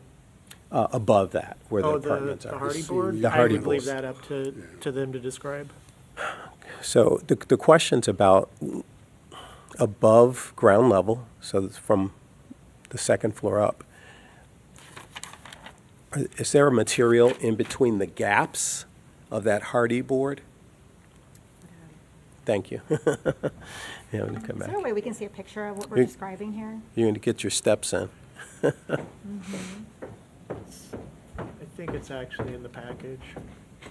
I just want for everybody to home if they're watching, they can see. That, yeah. Because you could stay there, yeah. So you see, will those lines be, that clean line look like that? You're talking about on the upper floors? The upper floors, Yes, correct. there's a joint system that Hardy makes to make it weather tight. It gives you a thin line there. But just the line, not a cap? No, there's no. Right, no, right. there's- That's what I was asking, yeah. It Okay. gives you the look to have the line, but there's not a board and batten type look. Right. Okay. Thank you so much. Thank you. That was just, And I know, Jared, you had some concerns about hardy board. Do you still have some ideas about that or concerns? what are the panels that are being shown currently in the elevation, roughly the size of the panels that are being proposed? Yes. Okay. Because, I mean, I know it comes in many forms and different sidings, and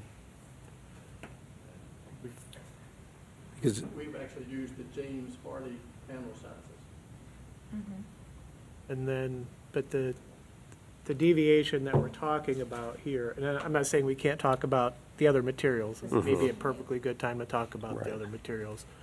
But the CMU, the concrete masonry unit, that is the Can we show what whitish that- beige on the lower two floors the CMU between the that we're talking brick. is that the same material you're saying? about? No, no. No, It's a okay. separate material, and,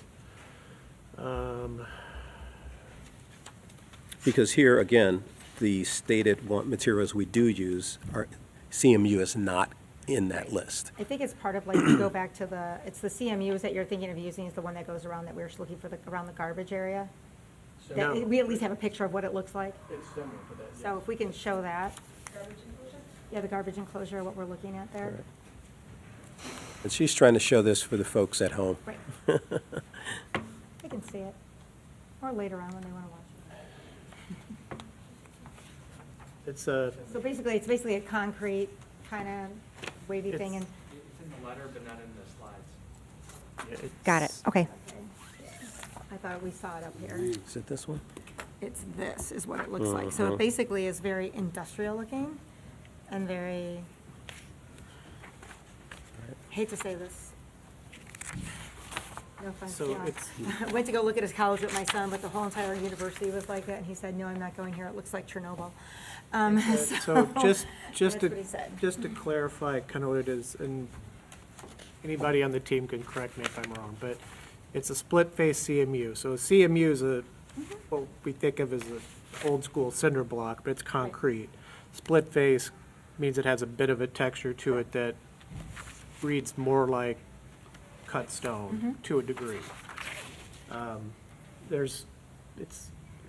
It's industrial looking. Yeah, deep in the package, page 241 of our of the previous package, I assume it's in the current one too. It's described as Castle White.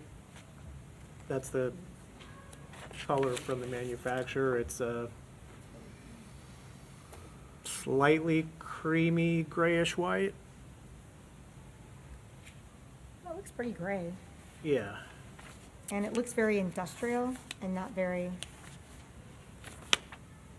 yeah, I mean, so that, So those entire panels, the scale would be a larger panel, that's. No, this is on the lower two floors. right. And they are blocks. Those are blocks. So between the bricks on the lower floor, you will have blocks. Okay. On the lower two floors. All right. When you're looking at this, And what, all of this like space, this white space type of here and That's through what here, that is. that is what that is. So it's not really whitish, it's more grayish. right, Is what it is, and it's very industrial, so to speak. It's kind of like if you look at the police station, it's what that whole upper area right. looks like and so forth.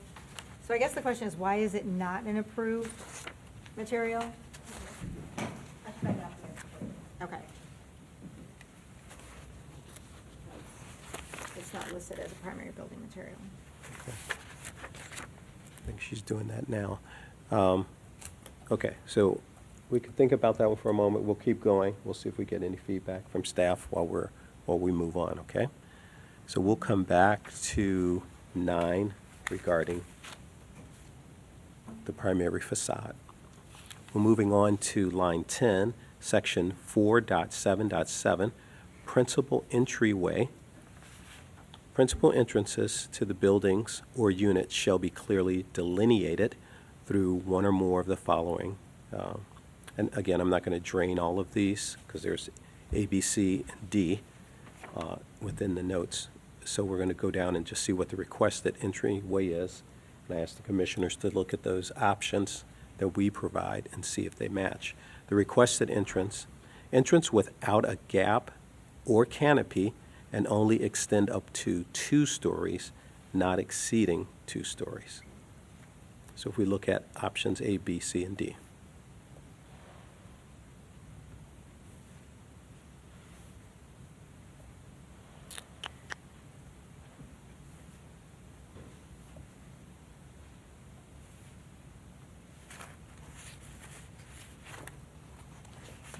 Yeah, Okay. I don't have any problem with the primary entrance on Ardmore, and I appreciate what was done on the south-facing train station entrance with the added brick and some glass and the signage there. Any principal entryway questions or discussion? Okay. All right, I'll do a voice vote on line 10, section 4.7.7, principal entryway. Yeas? Yes. Yes. Yeah. Yes. Yes. Okay, very good. We'll go to section 11. On that last question? Go ahead. It's not an approved material because the code didn't say it was. We're looking for more natural materials. Okay. Thank you.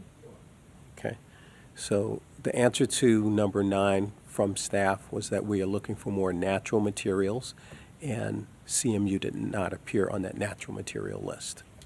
And I'm just saying that for the recording. So we'll go back to number 9. Any discussions on that? What do we think? Or do we?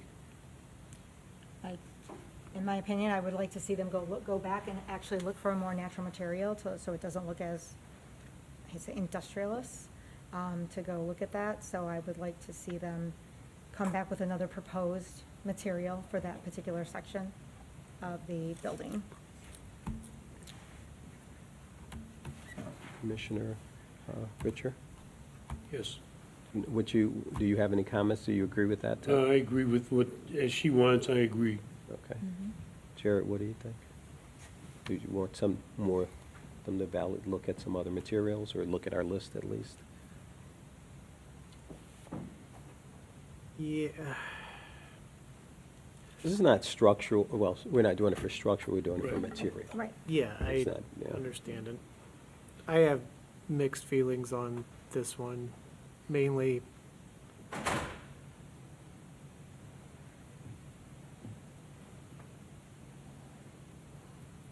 We can go with the variance and then add a condition. yeah, it's, The variance is for the option of the materials, yeah, I guess, not they I- have to use the materials. yeah, I don't have an issue with some use of the CMU. I feel like there's an awful lot of it, though, I guess is what I would say. And that gets back to the condition of brick, Yeah. more brick, right? Yes, Ryan?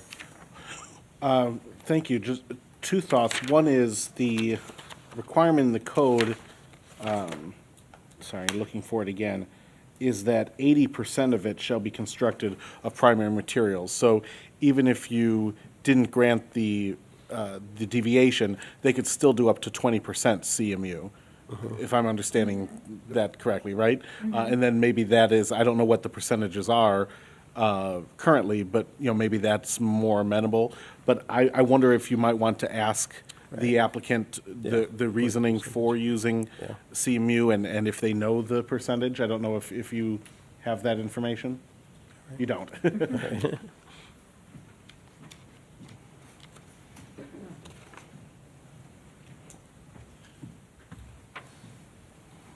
I do not know the percentages right off the top of my head. The reason for it was to get a variety of materials and not just go with a monolith of brick all the way across this area. So we were trying to break it up with the glazing and break it up with the CMU and have a variety.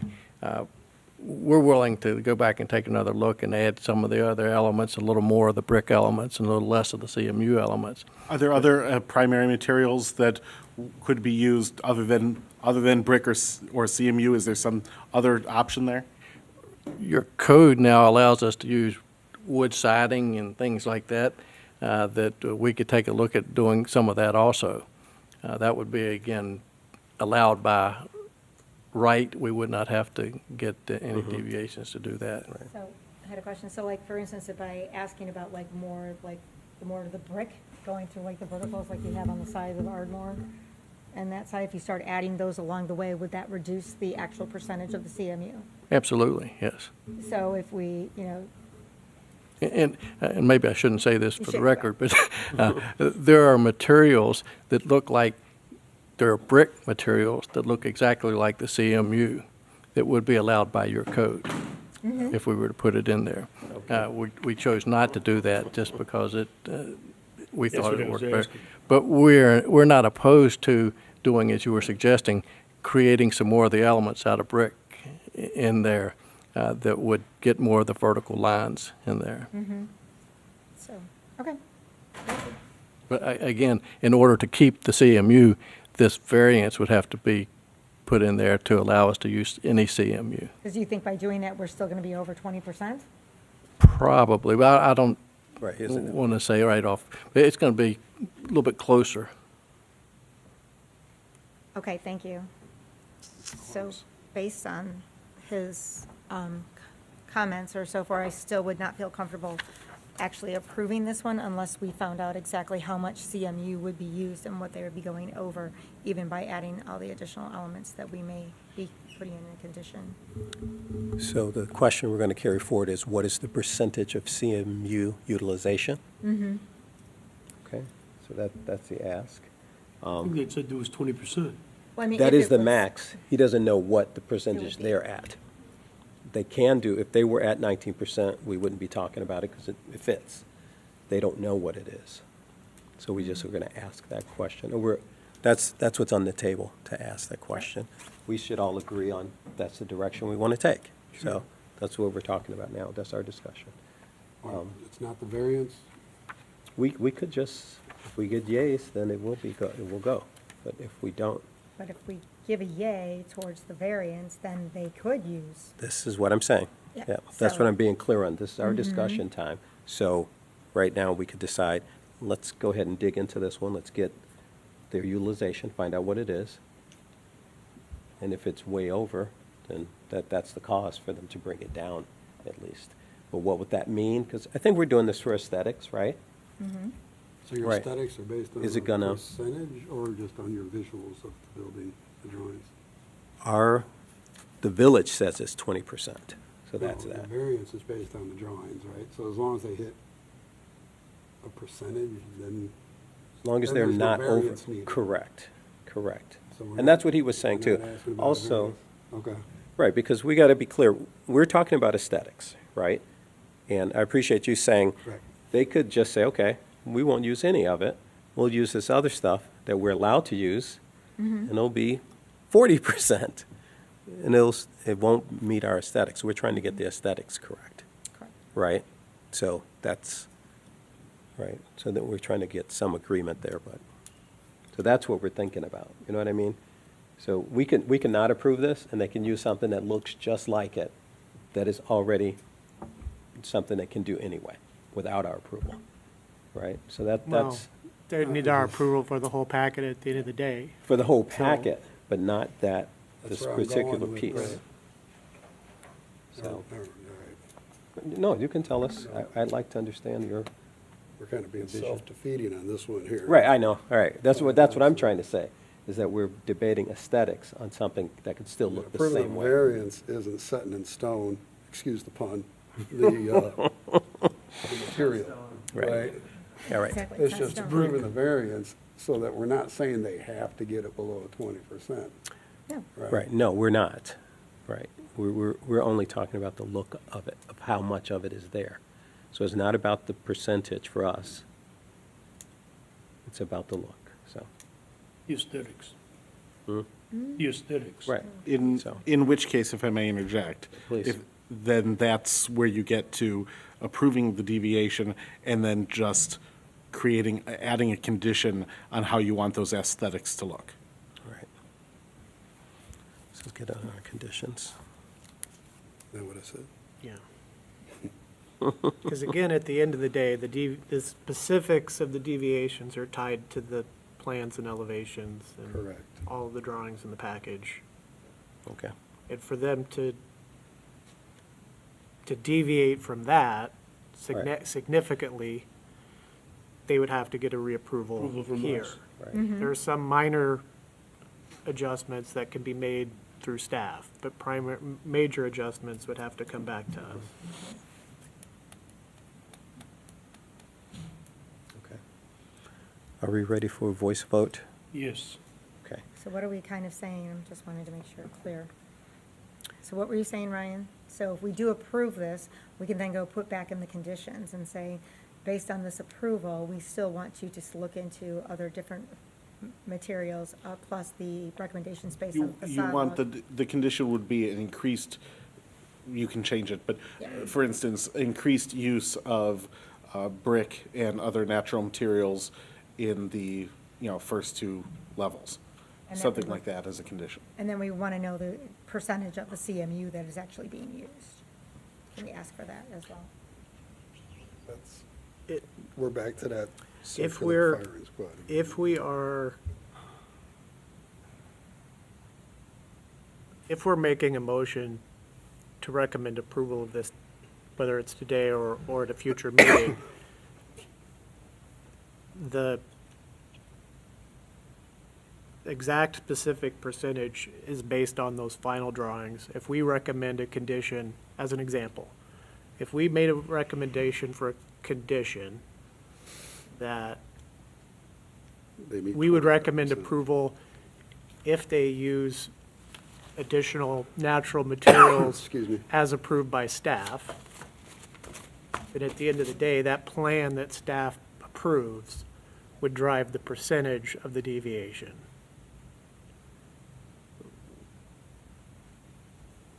So that's Does why that we're make putting it sense? back in staff's hands. Otherwise, we can, what other conditions Because if the can we point make? is moot, we don't need to keep going Yeah. back and forth on it.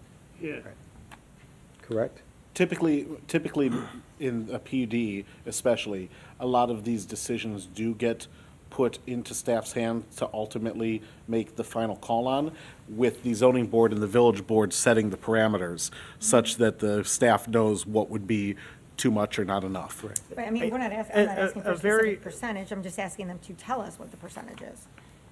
I'm not asking to say this is, but we need to know what the percentage is, so then if we do put it in staff's hand, they can actually make the recommendation knowing that the ZBA said, we are very concerned about this particular percentage, and based on the recommendations that we're giving, please look into this more in detail. So that's kind of what we're recommending to them, correct? Okay. Correct. Yes, and that would be the condition.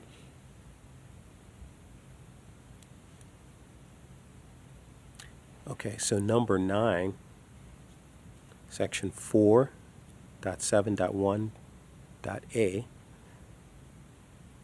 we can do a yea or nay vote with conditions that we'd like to know what the percentage of CMU is and increase the use of natural materials For aesthetics, With- right. for aesthetics. Would that be for the approval, or would we put that in the conditions as the? This, I'm stating it that right now for this voice vote, Vote. because when we did the conditions that we're going to turn over to the staff, we had to do a voice vote on it, that we agree we want those conditions, huh? But I thought all the conditions were going to be at the end when if we approve the Well, whole PUD. The reason I'm based doing, on- right, I understand. Sorry. No, that's fine. The reason I'm doing this one, because that other condition didn't need to be with that one. This is specific to the Okay. facade materials, and there's a question about the facade materials, so I just want to put it in one place. Does it make sense? All right, okay. Sure. All right. So that'll stand as stated.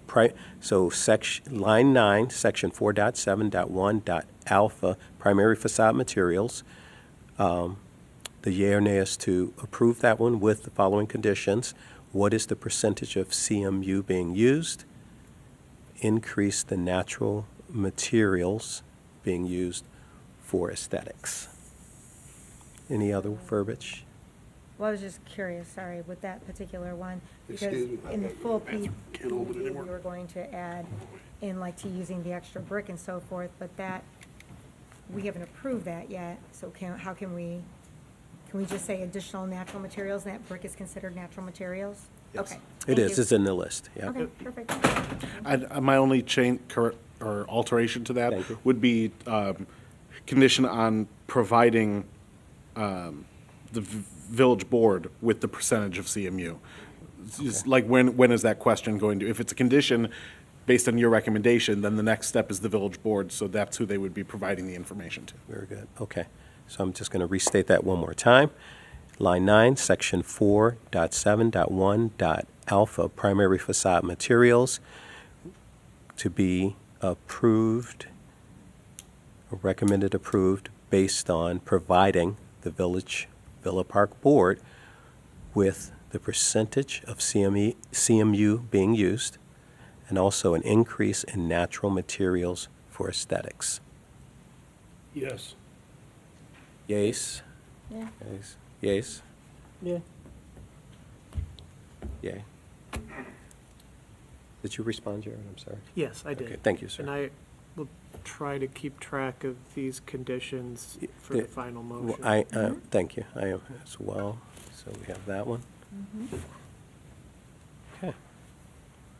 Section 11. Thank you. Section 11, line 11, section 9.4.4, glare. This is a table showing the maximum illuminization. Mr. Chairman? Yes, go ahead. This is where I would suggest, if you're approving this deviation, that you would add it's not even a condition necessarily, but clarification that we got tonight, that they're requesting up to 5-foot candles. That's what Right. the deviation is now being framed as. Right. Yeah, good. So that if you do approve it, that's what you're approving. Let's do that. So 11. Line 11. maximum illumination of up to 5-foot candles Yes. at the property line. Abutting the right-of-way. Can someone describe what the 5 candle power would look like? The light that they displayed, it was that black light with the No. hood? Your What, brightness? 5, yeah. The actual brightness? I That's don't know what how I to would describe brightness. How would you describe that? For those that don't know, How bright is it in here now? I don't know. Okay. so it's half of this, you would say? Yeah, I think that would be fine. And Okay. That's up to, so that means at the brightest spot along the property line, which typically would be, The entrances, well, more specifically, would typically be right directly under the cone of the light. right, right. And then It's gonna spread out. dispersing as it, less so now with use of LED but yes. Okay. I like that one. So on this yea or nay vote, we are voting on section 9.4.4, maximum illumination, which is being recommended at 5 candle feet, abutting the right-of-way. So that's simple and clean. Yes, Yeas? Yes. Yes. Yes. Yeas. Okay. Okay, section 9.4.3, these are the wall pack fixtures. Just the This is, not needed. right, yeah, that's what it says. So in this one, I guess we'll strike this one because we just said yes to the other one, and you don't need that one, right? Because you're not going to have the wall pack fixtures now. You have the other fixture. Agreed? Yes. Okay. I don't think I need a yea or nay on that one, so well, I'll do it anyway, just for the record. We're striking section 9.4.3, wall pack fixtures, because Yes. they're not needed. Yeas or nays? Yes. Yes. Yes. Okay, good. Line 13. Line, and this is another page. Rats. Page 10. I need page 10. Do you have page 10? I have it somewhere. I'll try. 13, section 7.9.6, driveway width. So the driveway across the public property and curb cuts may not exceed 24 feet in width as measured at the lot line. So the requested width is 26 feet on Beverly Avenue at the garage exit. Is that presumably for garbage trucks and things? No, the garbage truck would be accessing from the north on north. Vermont. And then the 26 on the terrace side. Yeah, that, So why do we need 26 feet?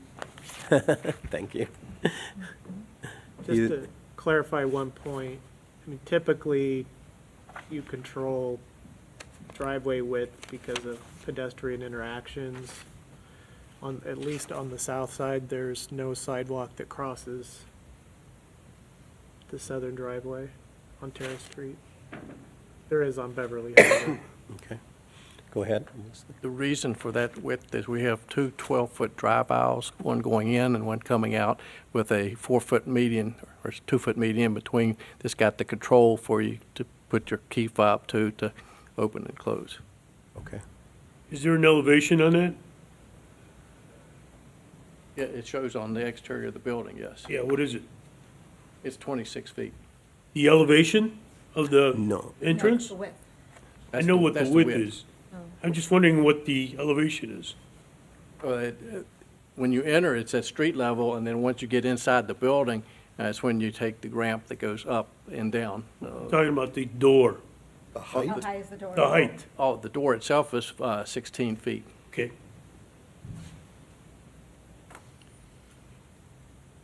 okay, That's it. all right. So they're just basically asking for that to fit, like you said, the two cars going both ways, plus the mount for the access, the fob stuff that we also requested, so fob entry. Okay, thank you. Okay. So for line 13, section 7.9.6, driveway width, Yes. yeas or nays? Yes. yes. Yes. Yes, okay. 13, done, good. Section 9.1.5.c, .a, excuse me, C.2.a, shade trees. And let me go to that section here, 14. Landscape screening requirements, shade trees must be provided at the rate of at least one tree per 50 feet. Okay, we just saw this in the We had the presentation. discussion already. Yep, we So did. Should we add a condition based on what the landscape architect said that he is willing to put in there to say, this is what they propose and we expect them to do that? There's, that's what condition A is in the proposed motion. I thought he said he only could do 5 versus 6. I think what Required Mr. is Jarrett 6 is and- saying is that one of your conditions on recommending approval will be that they have to stick with the plans that have been submitted. They just submitted. That's a condition later, we don't have to put it in here. Correct. So that's what I'm trying to, because sometimes we put them in where they are specified versus the end. Right. So we don't have to put it in here. Right, because what they've submitted here, and actually, the numbers are a little bit different than they were in the staff memo.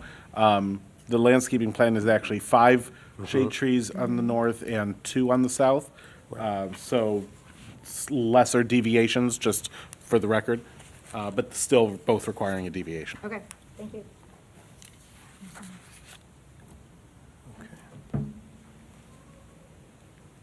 Okay, line 14, section 9.1.5.c.2.alpha, shade trees. Yays? Yes. Yes. Yes. Yes. Yes.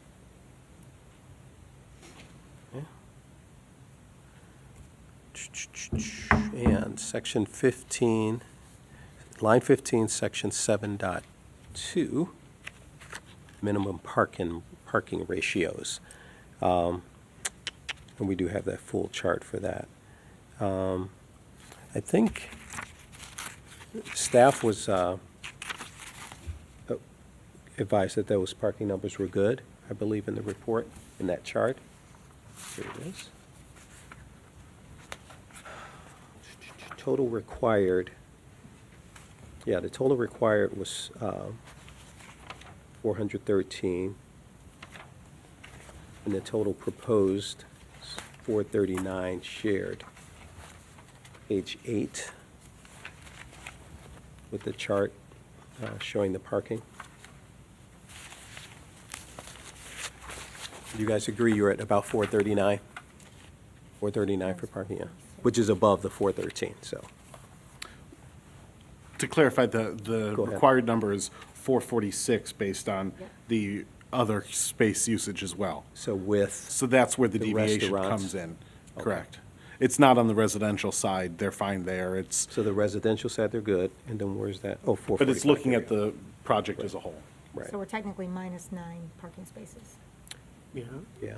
So if you look below that at the shared parking analysis, there are, and this was done by staff. Correct. Based on our ordinance guidelines, there are times where they're potentially under, Right, and other times where they're potentially over. right. I have no concerns with parking Yeah. at this location between the Metro lot and street parking and Yeah, the available that's true. parking for tenants at So the question meeting would- the one bedroom, one space per unit is, I mean, per bedroom is First, significant in and of itself. In a lot of developments of this scale, one per unit or less is common, especially when you get into transit-oriented development areas like this. I have a question. yes. What about overnight parking? Is there a limit to that? On these places that are around? It's our village, right? It makes that So the determination. shared, so for instance here, shared parking, let's talk about that, because obviously if you assigned it, you could say overnight. So shared parking, and then I think the question is, and I don't know if you guys have jurisdiction over this or not, if someone did park in a shared space overnight, is that, how do we handle that? You know, I'm a train rider, I'm staying downtown all weekend, and I leave my car in the shared space. Public lot. No, I'm saying if you don't, though. I want to be covered. Yeah. I don't want to be in the lot. Thank you. The shared spaces that are in the calculations are all within the building. And they would have to have a fob to get into it. They can't just generally Okay. drive into the building and park there. So people who go to the restaurants and use those Yeah. outside public amenities don't use that at all? That is correct. And Oh, okay. So then you're The- saying the- there's no restaurant parking in the building at all? That is for the staff, is the parking in the building for the commercial Anybody who goes to end. the restaurant, where would they park? They would be parking on the street in the public spaces. What happens if all the public spaces are filled and then they would have to pay for parking at the train station? Correct. Okay. And just to clarify that point, the parking at the train station is available 24 hours a day. It is, So if you pay the $2, you could park there all day, correct. every day. So whether it's in the evening or theoretically an overnight guest could park Pay at Metro. $2, Pay right. $2 and park overnight at the Metro parking lot. So they're covered, They have out, not concerning this project, but. right? It's just a question I had, Mhm. Oh, yeah, that absolutely. I just wanted to know. Yeah, oh, yeah. basically $2 till 5 AM, I think is when they. Something like flip that, the whatever. switch. Yep. Yeah. Could you And put we more can't- money in if you had to? Yes, I don't even know. it's on your phone, so it's a phone. So that's covered, so that's good. I pay for 4 days at a shot, There you go, so we're good. it's an Thank you for that. obscene So I was amount gonna of say, money. the don't- parking, the parking app, you can do it right from your phone, and it's, Good. So what we're saying is that it's okay if they have to go for dinner and they have to pay for parking, because that'd be the first time in this village that they would have to pay for parking to go to dinner. Come early. I mean, there's on-street parking. Let's, Yeah, but That's the how way it much? goes. Going to cities, the same That's the thing. first So- time. You My have, mom you, has a heart attack when she looks at that. you have on-street I parking brought this up available. last month Yeah, that's what About I'm the saying. parking. Yeah. There's not it's enough. not- let's there's not keep- enough Bring this parking. in a let's little. stay on the mic so we can be I think there's recorded. not enough parking. Now we're asking them that they're not providing the parking, they're taking the parking away and not providing enough parking for the patrons who are actually going to be going to the residentials, which is actually supposed to be adding to the community. And now we're saying, hey, well, if you want to go there anyways, you're probably gonna have to pay to park. Well, If you They're can not- find a spot. If you can, well, they're probably in the train lot, you probably can, but still. So are you asking they take down part of the building and build a public lot? There's so many places in the city villages that you have to pay parking no matter where you go. Where? so, We don't have to Where? pay to Where? park. Hinsdale, You said this town, that's This why. plenty town- in areas. this town, we don't have In the that. villages that you have to pay when you park. I mean, some of it's a quarter, some of it's more. I mean, okay, hold on one It's not a big second. deal. Hold on a moment. I do want to make, if our brilliant trustees decide that that's an obscene amount of money to pay, they could stop charging $2 at the Metro lot, totally agnostic of what we do with the building here. Thank you. And that's where I'm going. I don't Thank you. think the two are related. But I think it is kind of related because they are expecting some of the patrons to actually park in the train lot. So it is, that's what the building is actually proposing. Yes, but we're also requiring them to calculate parking for a restaurant and potentially another retail space where some portion, I won't say significant or even most, but some portion of the tenants are going to come from the building and walk. Some will be people who get off the train and have already parked there and go out to dinner or stop by, if the retail space is coffee shop, whatever it is. Okay. Stop by there, grab a cup of coffee on the way to the train. Or, So, I mean, let's park not, on the street. I mean, there is street parking. It's, let's not get too hung up on it because, one, I'm Well- all for petitioning to no longer pay $2 at the lot. Exactly. 'cause I But these pay are all- every day. these are all separate issues, though, not with the project. Correct. They're not taking any spaces. There are no spaces there now. So nothing changed with spaces, right? Right. What changed may be demand, but it's, again, not part of the project. It's a legitimate concern for village and the people and everything else. But for this particular requirement, they've met the requirement for the residents, for sure. They're under at times for utilization, but most of the utilization numbers they're very close with.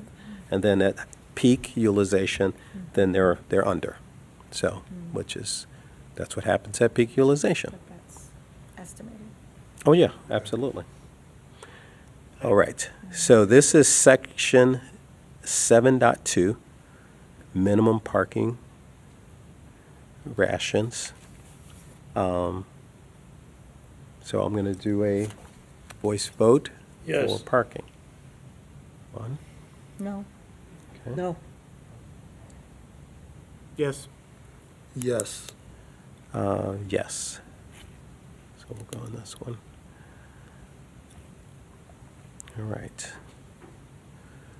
I believe so. On the list we had on the sample motions, we've completed that process of reviewing that list. What was missing? for the The cameras. cameras. And that's a condition. So that's going to be a condition that remains. It's not new, because that was in the list of questions already Last month. from last month. Ryan, I don't have to redo that because it was Well, answered from before. I mean, if we're leading to making a motion Correct. then we should list all the conditions that you want Okay, attached so to we'll that. keep So that'd that. be a condition they provide the security plan and staff approve. Yes. There we go. Agreeable? Is security plan a simple enough term for that? I mean, if you want to add what you want the security plan to show, if there's something you specifically want in cameras or fob. Specifically, we want to say cameras. They already have the fob entry, but we can say cameras and fob entry. At all entrances.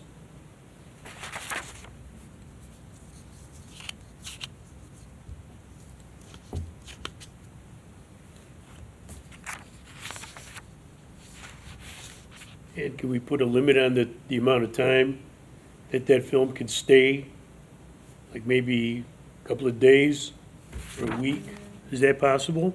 I think that's getting way into the weeds. Yeah, on what we Well, expect an I would applicant like, to for- do in for a case land use something happens, proposal. I think those I would security, like that to be where people can have access, and if it's happened 2 days ago and you don't find, that's all I'm asking. I think the There's a, more important provision to add to that, and I've included it as conditions in other places as well, is making sure that the police department has access to the videos to investigate necessary. Excellent, that's all I'm asking. Yeah.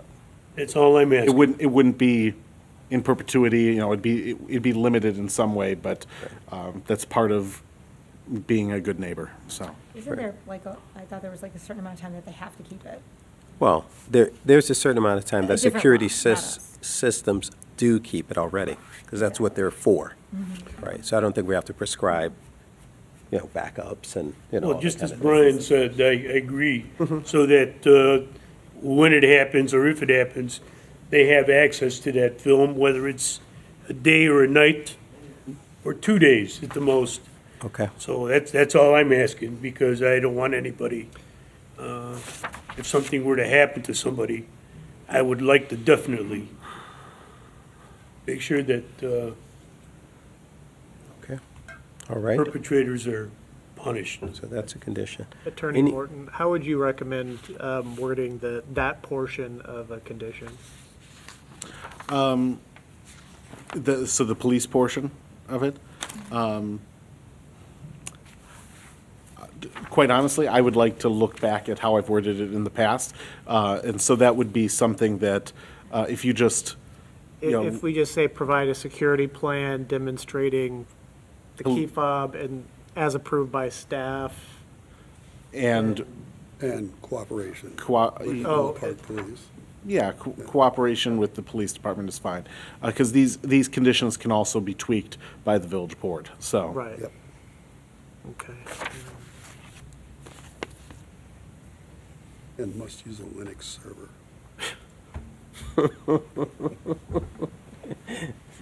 I got that. Cooperation. Sorry, someone said something about a Linux server, in case the public wanted to know, but Sorry. if you know what it is, then you're in. Cooperation with. All right. So any other conditions that we've missed? All right, Yes, I'm listening. I'm saying, You're already jumping on it. But I think now we have to, we did all the 1 through 15 lines on the provided sample, and I think we want to add in the conditions now. Jared, do you feel you have the comprehensive list of the conditions? I believe. think so. It's just the 2+1 addition to Right. the deviations, and before we do a final reading, I'll run them all past Okay. everyone and the attorney. Let's try it. If I may, I was taking some notes as well, so these conditions would be in addition to what's in the sample motion? Are you saying that there's agreement on the conditions in the sample motion? Correct. Okay, so there was also talk tonight about the traffic study and making sure that the traffic study is provided. Are we the ones who approve that, or does it go to planning for that? 'Cause That's- It doesn't need to be approved, it's just a factor Was that in traffic study approval of the eliminated? full PUD. The traffic study itself doesn't need to be So approved. it goes basically to the board and can be commented on by the residents? Right, you could make it something that needs to come to you if you weren't taking action on the PUD tonight. If you wanted to wait to review the traffic study, that's something you could do.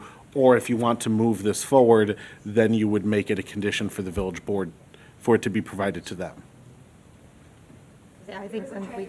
Yeah, it's in the packet. Yes, It but- was, and it was, because we Yes. just got it, and it was like, all of a sudden, it was I- like, their recommendation was like, we had to give them So, feedback tonight, and I didn't know that until Monday. I apologize, this was provided today? The traffic, Yeah, sorry. so I- it's kind of like, Wait. wow, I don't have time to look at it. Whoa, Yeah, no, we didn't have it. Wait, no, there's, there was. what traffic I study think are it we was later discussing? today. Impact study right there, it's in your guys' Yes, but it's my understanding that they submitted a traffic study as part of their initial application, which we've had at Right. both meetings to review. Their traffic study has been submitted to KLOA for review to, basically to make sure that the traffic study was, which is the traffic firm that works for us, the village, The village. But to it's- make sure that that traffic study represents, Yeah, we discussed Reality, one-way for lack of a better streets, we term. discussed all that. Right, but I don't think we need it for this. Well, that's what they right, discussed. but Right, it's, they're talking right. about a review of the traffic study. Are you?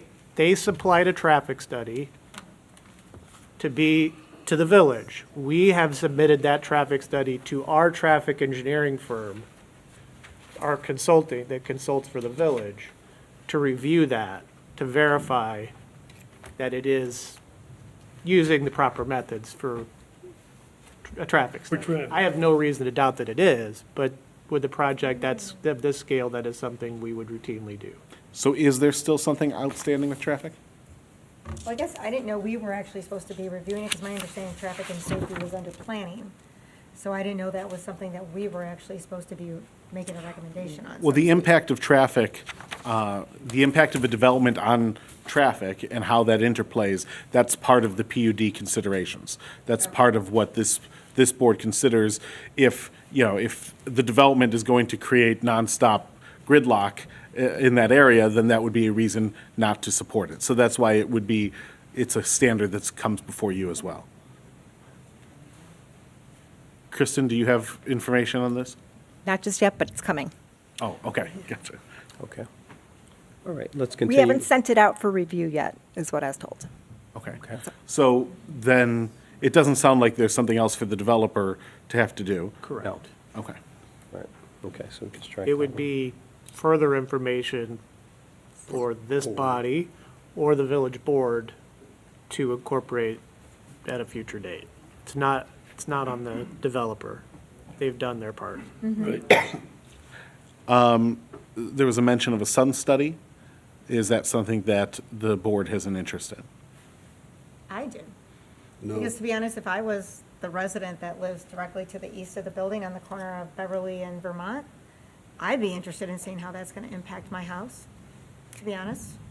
Okay, we wanted to get approval through the ZBA and possibly the board, and it'll be reviewed by a third party, the traffic study. Traffic study. Yes.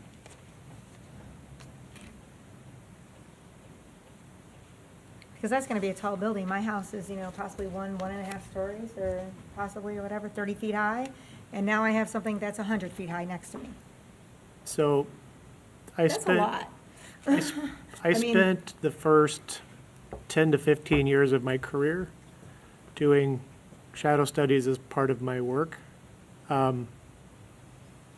They can be useful, but the reality is, given sun angles, heights of buildings, trees, the longest shadows are in the winter. People aren't using their backyards in winters. The reality is that the additive shadow between the equinoxes, between spring and fall, are very minor, predominantly to the east and west. That is true. We have commercial to the west. I personally think it's wholly unnecessary, especially given the type of development that we envision for this area. Totally agree. If there were a community garden to the east, I might feel differently. But the reality is very little, most of the shadow would fall on roofs that does fall, because when the shadows are long, the trees on the parkway are already casting shadows on your front of your house. I mean, generally speaking. I think it's an unnecessary expense on an applicant and unlikely to provide anything truly useful. That's my opinion. I'm one of I second that. one of 6 people sitting here, 7 people on this commission, so. And I understand your point of view, though I have to say, when you sit there and say that, well, if it was being cast on a community garden, then I would be more interested in looking at a sun study, but it's not necessarily, you're not interested in looking at it as it's casting shadow on a resident's garden. Correct, Which means that they could be because- doing, so they're really impacted really than more of a whole. So I think they really need to understand what's going to be impacted by themselves, because that could impact actually what happens to their property. To be honest, I mean, it's like all of a sudden, it's like, because from the basic information that I was able to pull up regarding it, it's like, if it's a 97-foot story building in the winter, it's going to cast a shadow pretty quickly at about 200 feet, Yes. you and know, the- on a side. So maybe in the summer, it may be a little bit shorter, yes, but that's only at the equinox. But then it starts getting longer and shorter consistently. So, I mean, if you're pretty much in that building right next door to that, you're going to be pretty much in shade most of the year. Yes, and the trees in front of your house and the trees, I shouldn't say you, I don't mean you. The But you trees, don't the know trees what- on the they don't- boulevard. They may not have trees in front of their house. No, they may not, but the parkway trees cast shade. I'm going to do a quick. And they're still gonna grow, whether it's I'm going to do a quick in the shade or not. voice Still call gonna grow. vote on if we're going to request a sun or shade analysis or report. Okay? Perfect. So yeas? Hey. Okay. Nays? Nay. No, Nay. Okay. So we're not going to have that. All right. Thank you. Thank you for your input. Thank you. So we have the one condition so far, provide security plan in cooperation with the police department and with the details, however you have it written. Jared, I know you have some more details. And the traffic study won't be part of this. That's happening already. Hasn't been submitted. We'll get it at another time. So that's where we're at. yeah, we also have the condition to, so the,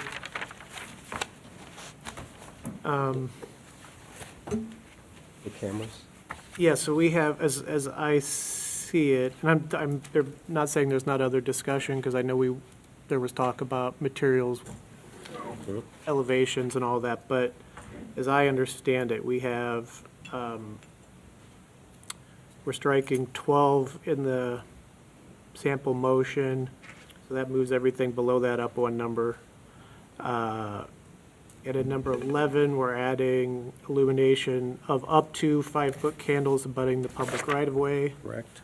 And then in the conditions, we'd be adding condition G to increase the use of brick and other natural materials as approved by staff and provide final percentage of transparency, of CMU CMU. to village board. Correct. Yep. And then H, to provide security plan demonstrating key fob access and cameras at all entrances and law enforcement access to video to be reviewed by staff. Does that Yep. all sound appropriate? Yes, that all sounds appropriate. I had just 2 other things that I jotted down during the discussion. I don't know if you want to make them conditions, but they were discussed. One is providing renderings of each facade to the village board. Yes, Yes. we want that. That's good. Thank you. With the modifications? Right. Yes. Correct. Yep. Renderings of, modified renderings of each facade. Okay.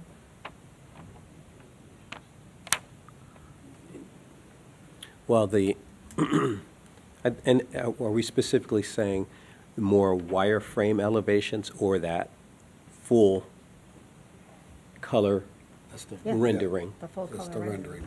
So we can see what those will look like. Yeah. I just know that when we were looking at the actual visual renderings, that So we there saw was- the line, we saw these black and whites. I assume you want the rendering more so on the other sides, more so than the elevations, which are the black and whites. Correct. Okay, Correct. got it. Yep, thank you. And then I'm sorry, did you want to get a consensus on that, or are you good? No, I think we were fine. Okay. We're not debating it, so.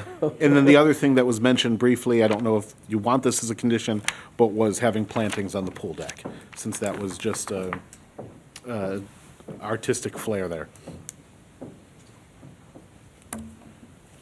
I ain't gonna require it. I would just imagine they'd do it so they're not staring at the railroad tracks all the time. I don't see that having to be a condition, personally. What do you guys think? That's the one where they have the rendering, shows plants in the pool area. I don't have a strong opinion on that. The only place it's Yeah, I haven't really seen that on rooftop. really pools. visible is from the south. That's aesthetically gonna be what's gonna look nice. And we don't actually even know if it's Yeah, I structurally mean, it's not possible. something that we have to micromanage. We could do planter boxes or things like that. All right. Yeah, I think it's fine. I don't- I haven't The seen only trees reason on I bring it those. up That's is just kinda to hard. make sure, and I think everyone is on the same page of understanding that what you see there is not part of the plan. Right. It's just. A you know, rendering, Artistic. there. concept. Yes. It's artistic. Concept, exactly, Yeah. right. That's fine. All right, I don't have any more for that. Okay, So we don't feel that that needs any don't need it. specific condition, correct? correct. I don't think so. All right.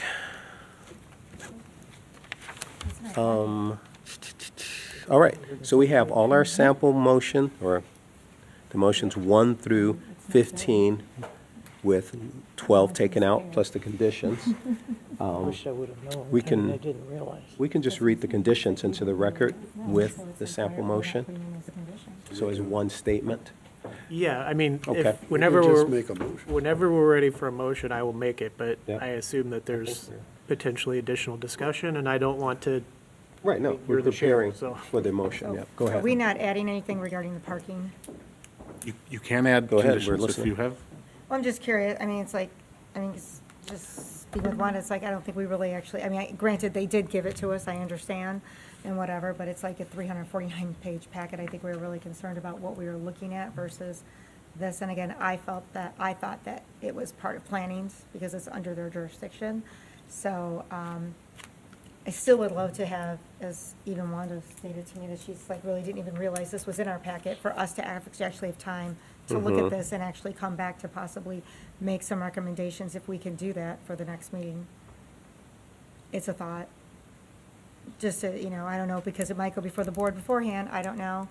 But I don't think we had enough, or even thinking that, what we could say regarding the traffic study. Don't know what that could possibly be. I don't know. I'm just asking a question. I mean, we discussed the traffic study at the last meeting, Yes, we do. She doesn't including, have- I know, listened but to it. I but don't we think it was discussed it and detailed. even what the findings were. As well as parking. Yeah, as well as parking. There was more about parking than more so about traffic. Ultimately, if I may, what the last part to me of this process is for the board is to determine whether the standards have been met. And that's what fuels whether you're going to vote to approve or not approve the PUD. So where the traffic study comes into play is the fifth standard, Standard E, on page 11, that the proposed special use will be served by adequate utilities, access roads, parking, drainage, and other important necessary facilities, infrastructure, and community services. So if there's something that you see in the traffic study that would indicate that there isn't, then that would be a reason not to support, versus you're not concerned by it, or the third option is just that you haven't had a chance to review it, and then you're not able to say one way or another on the standard. That's just an overview of the process. ultimately, it comes down to what the majority of the commission wants, right? So if the majority thinks that there is more time needed for that, then obviously no one's going to stand in the way of that, but. Right.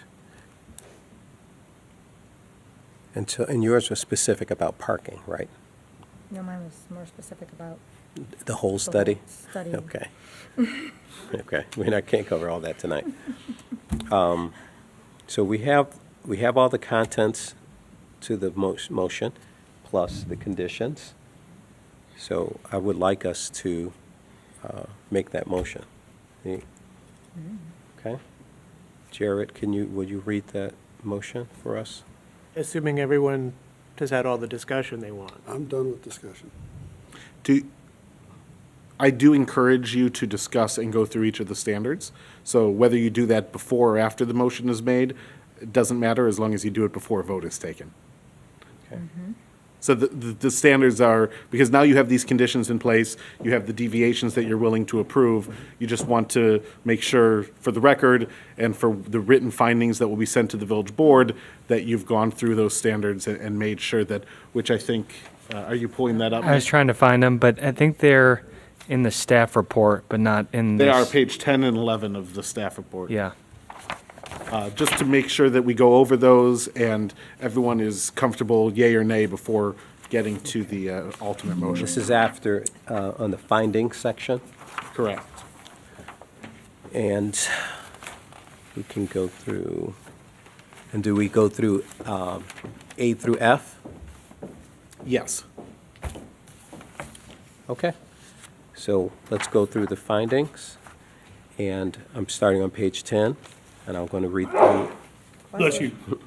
I'm going to read through F on the findings. So findings per section 11.4.8, review and approve criteria. No special use may be recommended for approval or approved unless the respective review or decision-making body determines that the proposed special use is consistent with and substantial compliance with all village board policies and plans, and that the applicant has presented evidence to support each of the following conclusions for both special use that they are requesting. Okay. And of course, obviously, we went over each of those during this session. A, that the proposed use or activity is expressly authorized as a special use. Petitioner's response. A planned unit development is expressly allowed as a special use pursuant to Illinois Municipal Code 651C1CS 5/11-13-1-1. B, that the proposed use. I'm sorry, Mr. Chair. Go ahead. Just to stop after each one, that one is an obvious one. That one, we all know that it's authorized by the ordinance, so that standard has been met. Okay. B, the proposed use at the proposed location is necessary or desirable to provide a service or facility that is in the interest of public convenience and will contribute to the general welfare of the neighborhood or community. Petitioner's response, the development of a sustainable, transit-oriented, mixed-use development will greatly benefit the general welfare of the community by increased housing options and reducing vehicle use. Comments? Do we feel that standard's met? Yes. Yes. Okay. No. Not 100%. C, that the proposed use will not, in the particular case, be detrimental to the health, safety, or general welfare of persons residing or working in the vicinity, or be injurious to property values or improvements in the vicinity. Petitioner's response, the development will benefit the surrounding properties by activating the block. I think that's What do met. they mean by activating the block? They can respond to what they mean by activating the block. I have an idea in my head, but I'll let them say. Thank you. This This is where I get to actually be a zoning attorney here. And we almost blew right past it, Nick. Yeah, right.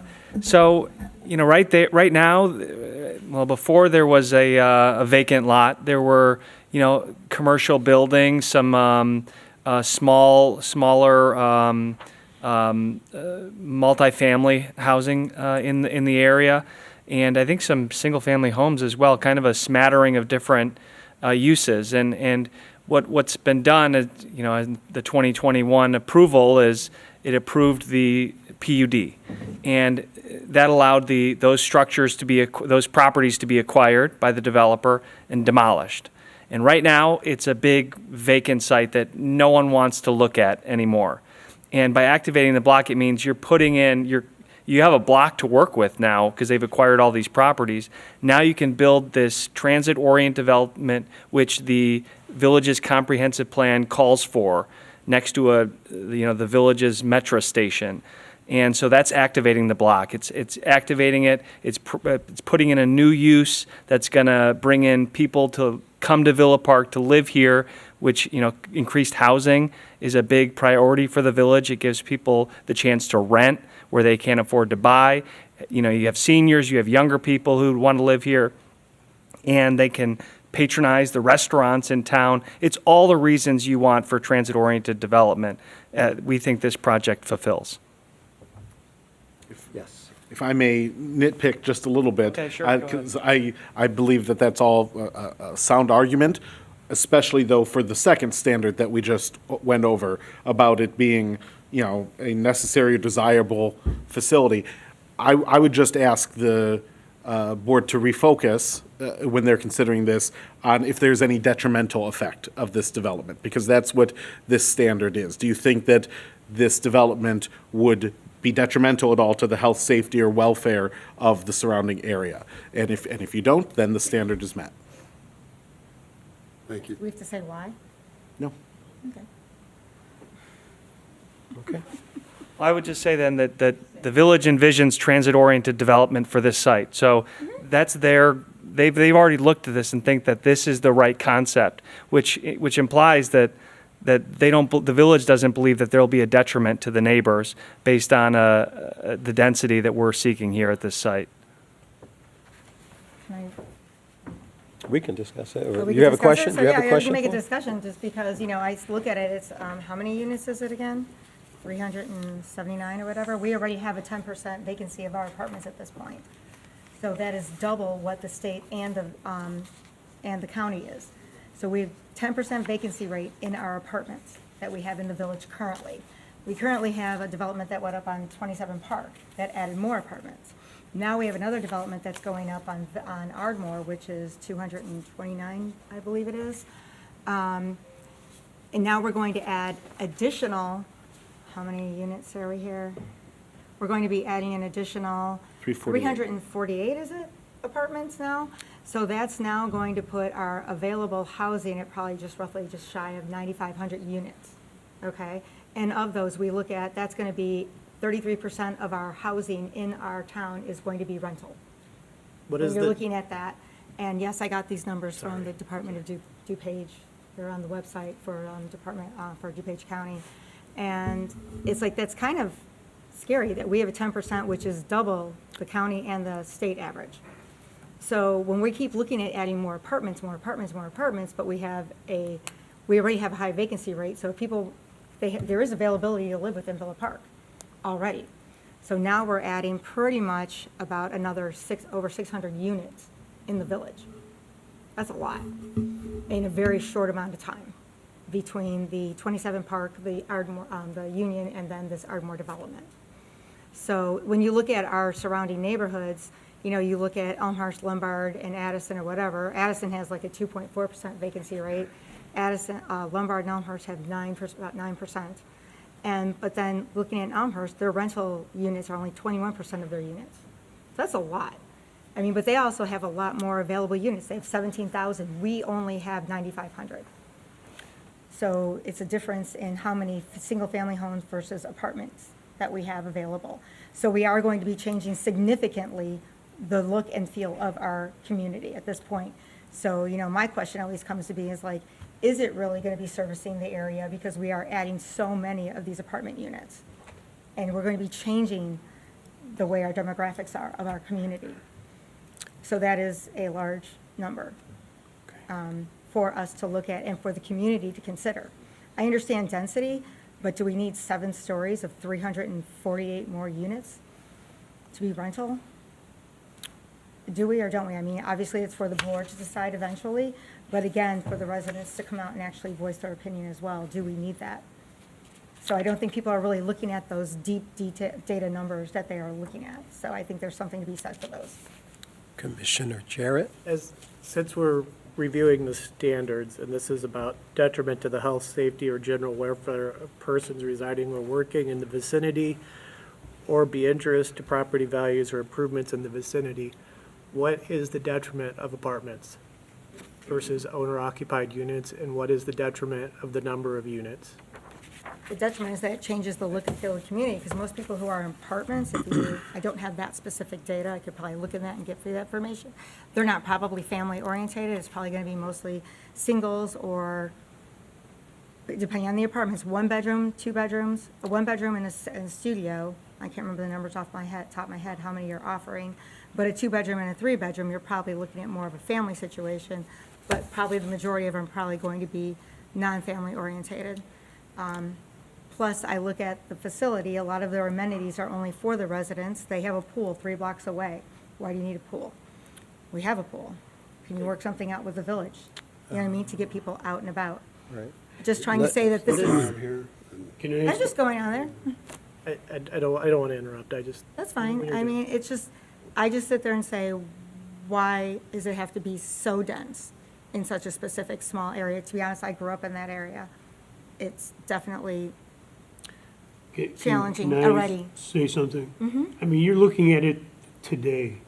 And as opposed to, I figure by the time they get done, in 2 to 3 years, our economy will be a lot better.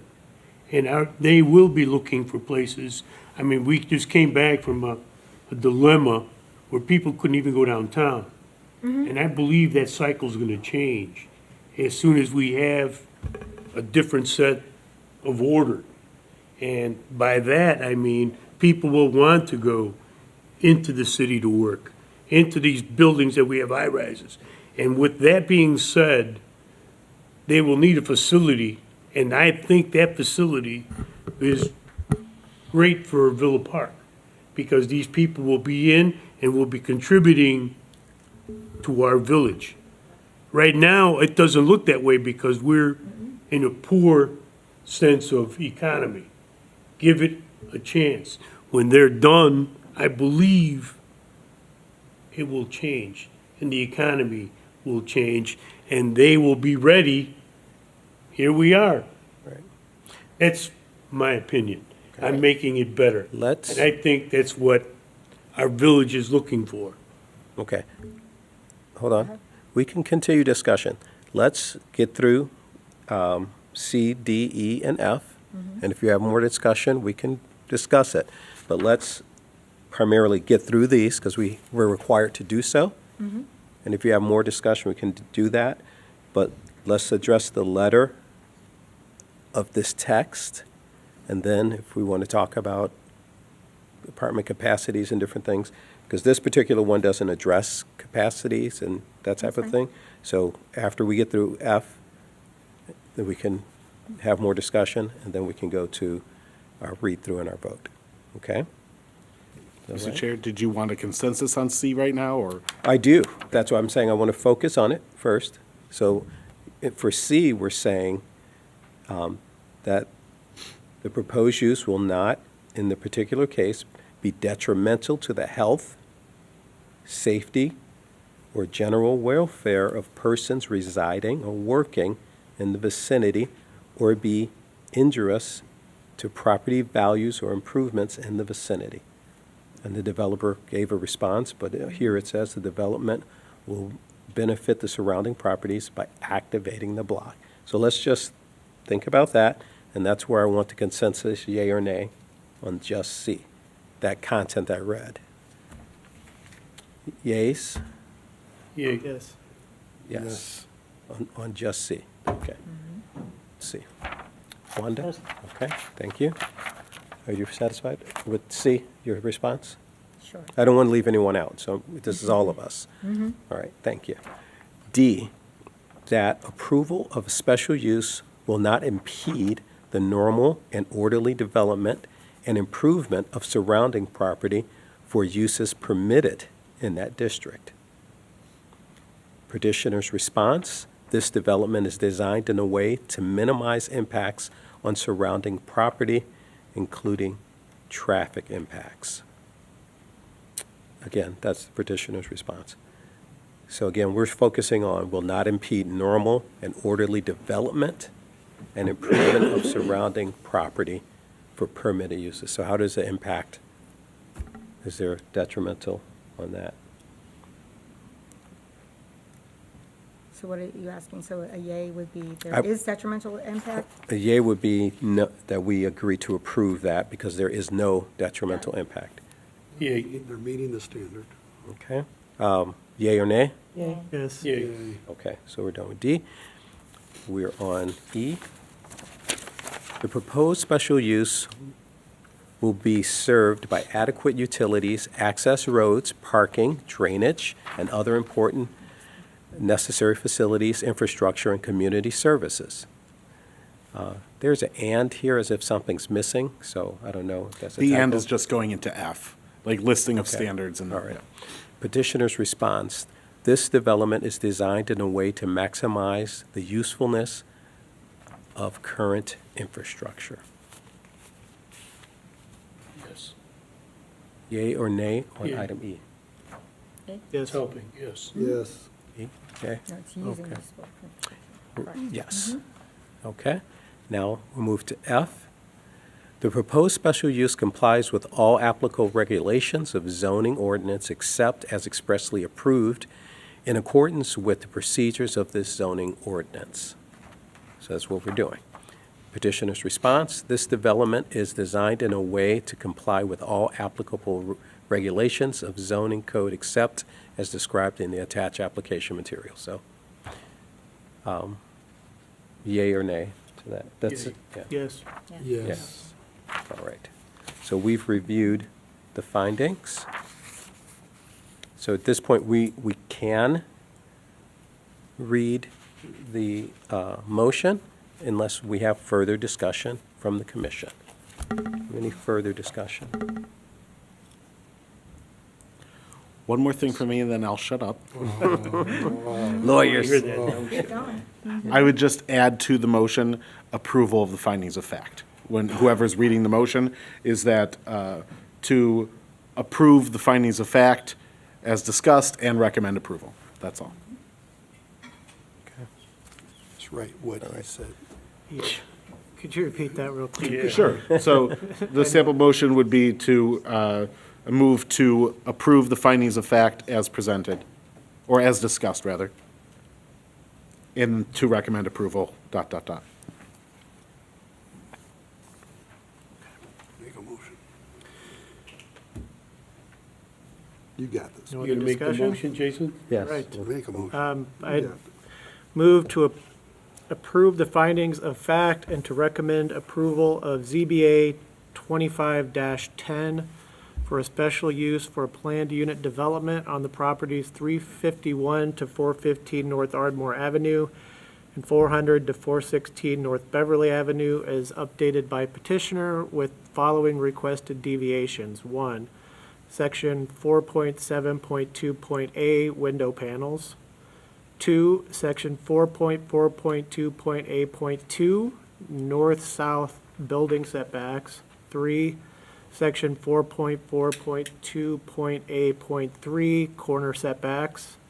4, Section 4.4.2.a.6, maximum impervious coverage.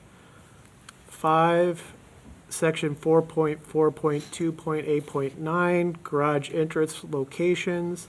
6, Section 4.4.2.d.17, facade transparency. 7, Section 4.4.2.d.20, pedestrian entrances. 8, Section 4.4.2.d.21, entrance recesses. 9, Section 4.7.1.a, primary facade materials. 10, Section 4.7.7, principal entryway. 11, Section 9.4.4, maximum illumination of up to 5-foot candles abutting the public right-of-way. 12, Section 7.9.6, driveway width. 13, Section 9.1.5.c.2.a, shade trees. And 14, Section 7.2, minimum parking ratios. And with following conditions. A, petitioner shall submit revised landscape plans to the village to reflect changes discussed, including additional landscaping on each side of the entrance, exit, additional trees to meet code requirements, additional ornamental trees along Terrace Street, and a statement that the plantings are salt and drought tolerant. B, petitioner shall provide outdoor park space, pay a fee in lieu, or obtain a waiver of this requirement from the village board. C, petitioner shall provide a revised photometric plan, including the proposed lighting plan with requested wall-mounted deviations. Actually, strike the with requested wall-mounted deviations from that.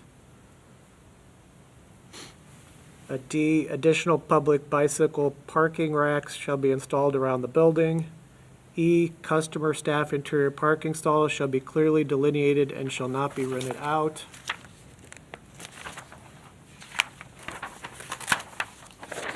F, the rental office for the building shall include parking for the staff of the building as required by code. G, increase use of brick and other natural materials as approved by staff and provide final percentage of CMU to village board. H, provide security plan demonstrating key fob access and cameras at all entrances and law enforcement access to video to be reviewed by staff. And I, renderings of all elevations to be provided to the village board. I believe that completes my motion. I Hey, second. I ain't thirded. Could you repeat that? I do appreciate that they got longer and then the last one was really short. What he said. Second. Okay. Second. So the motion is approved.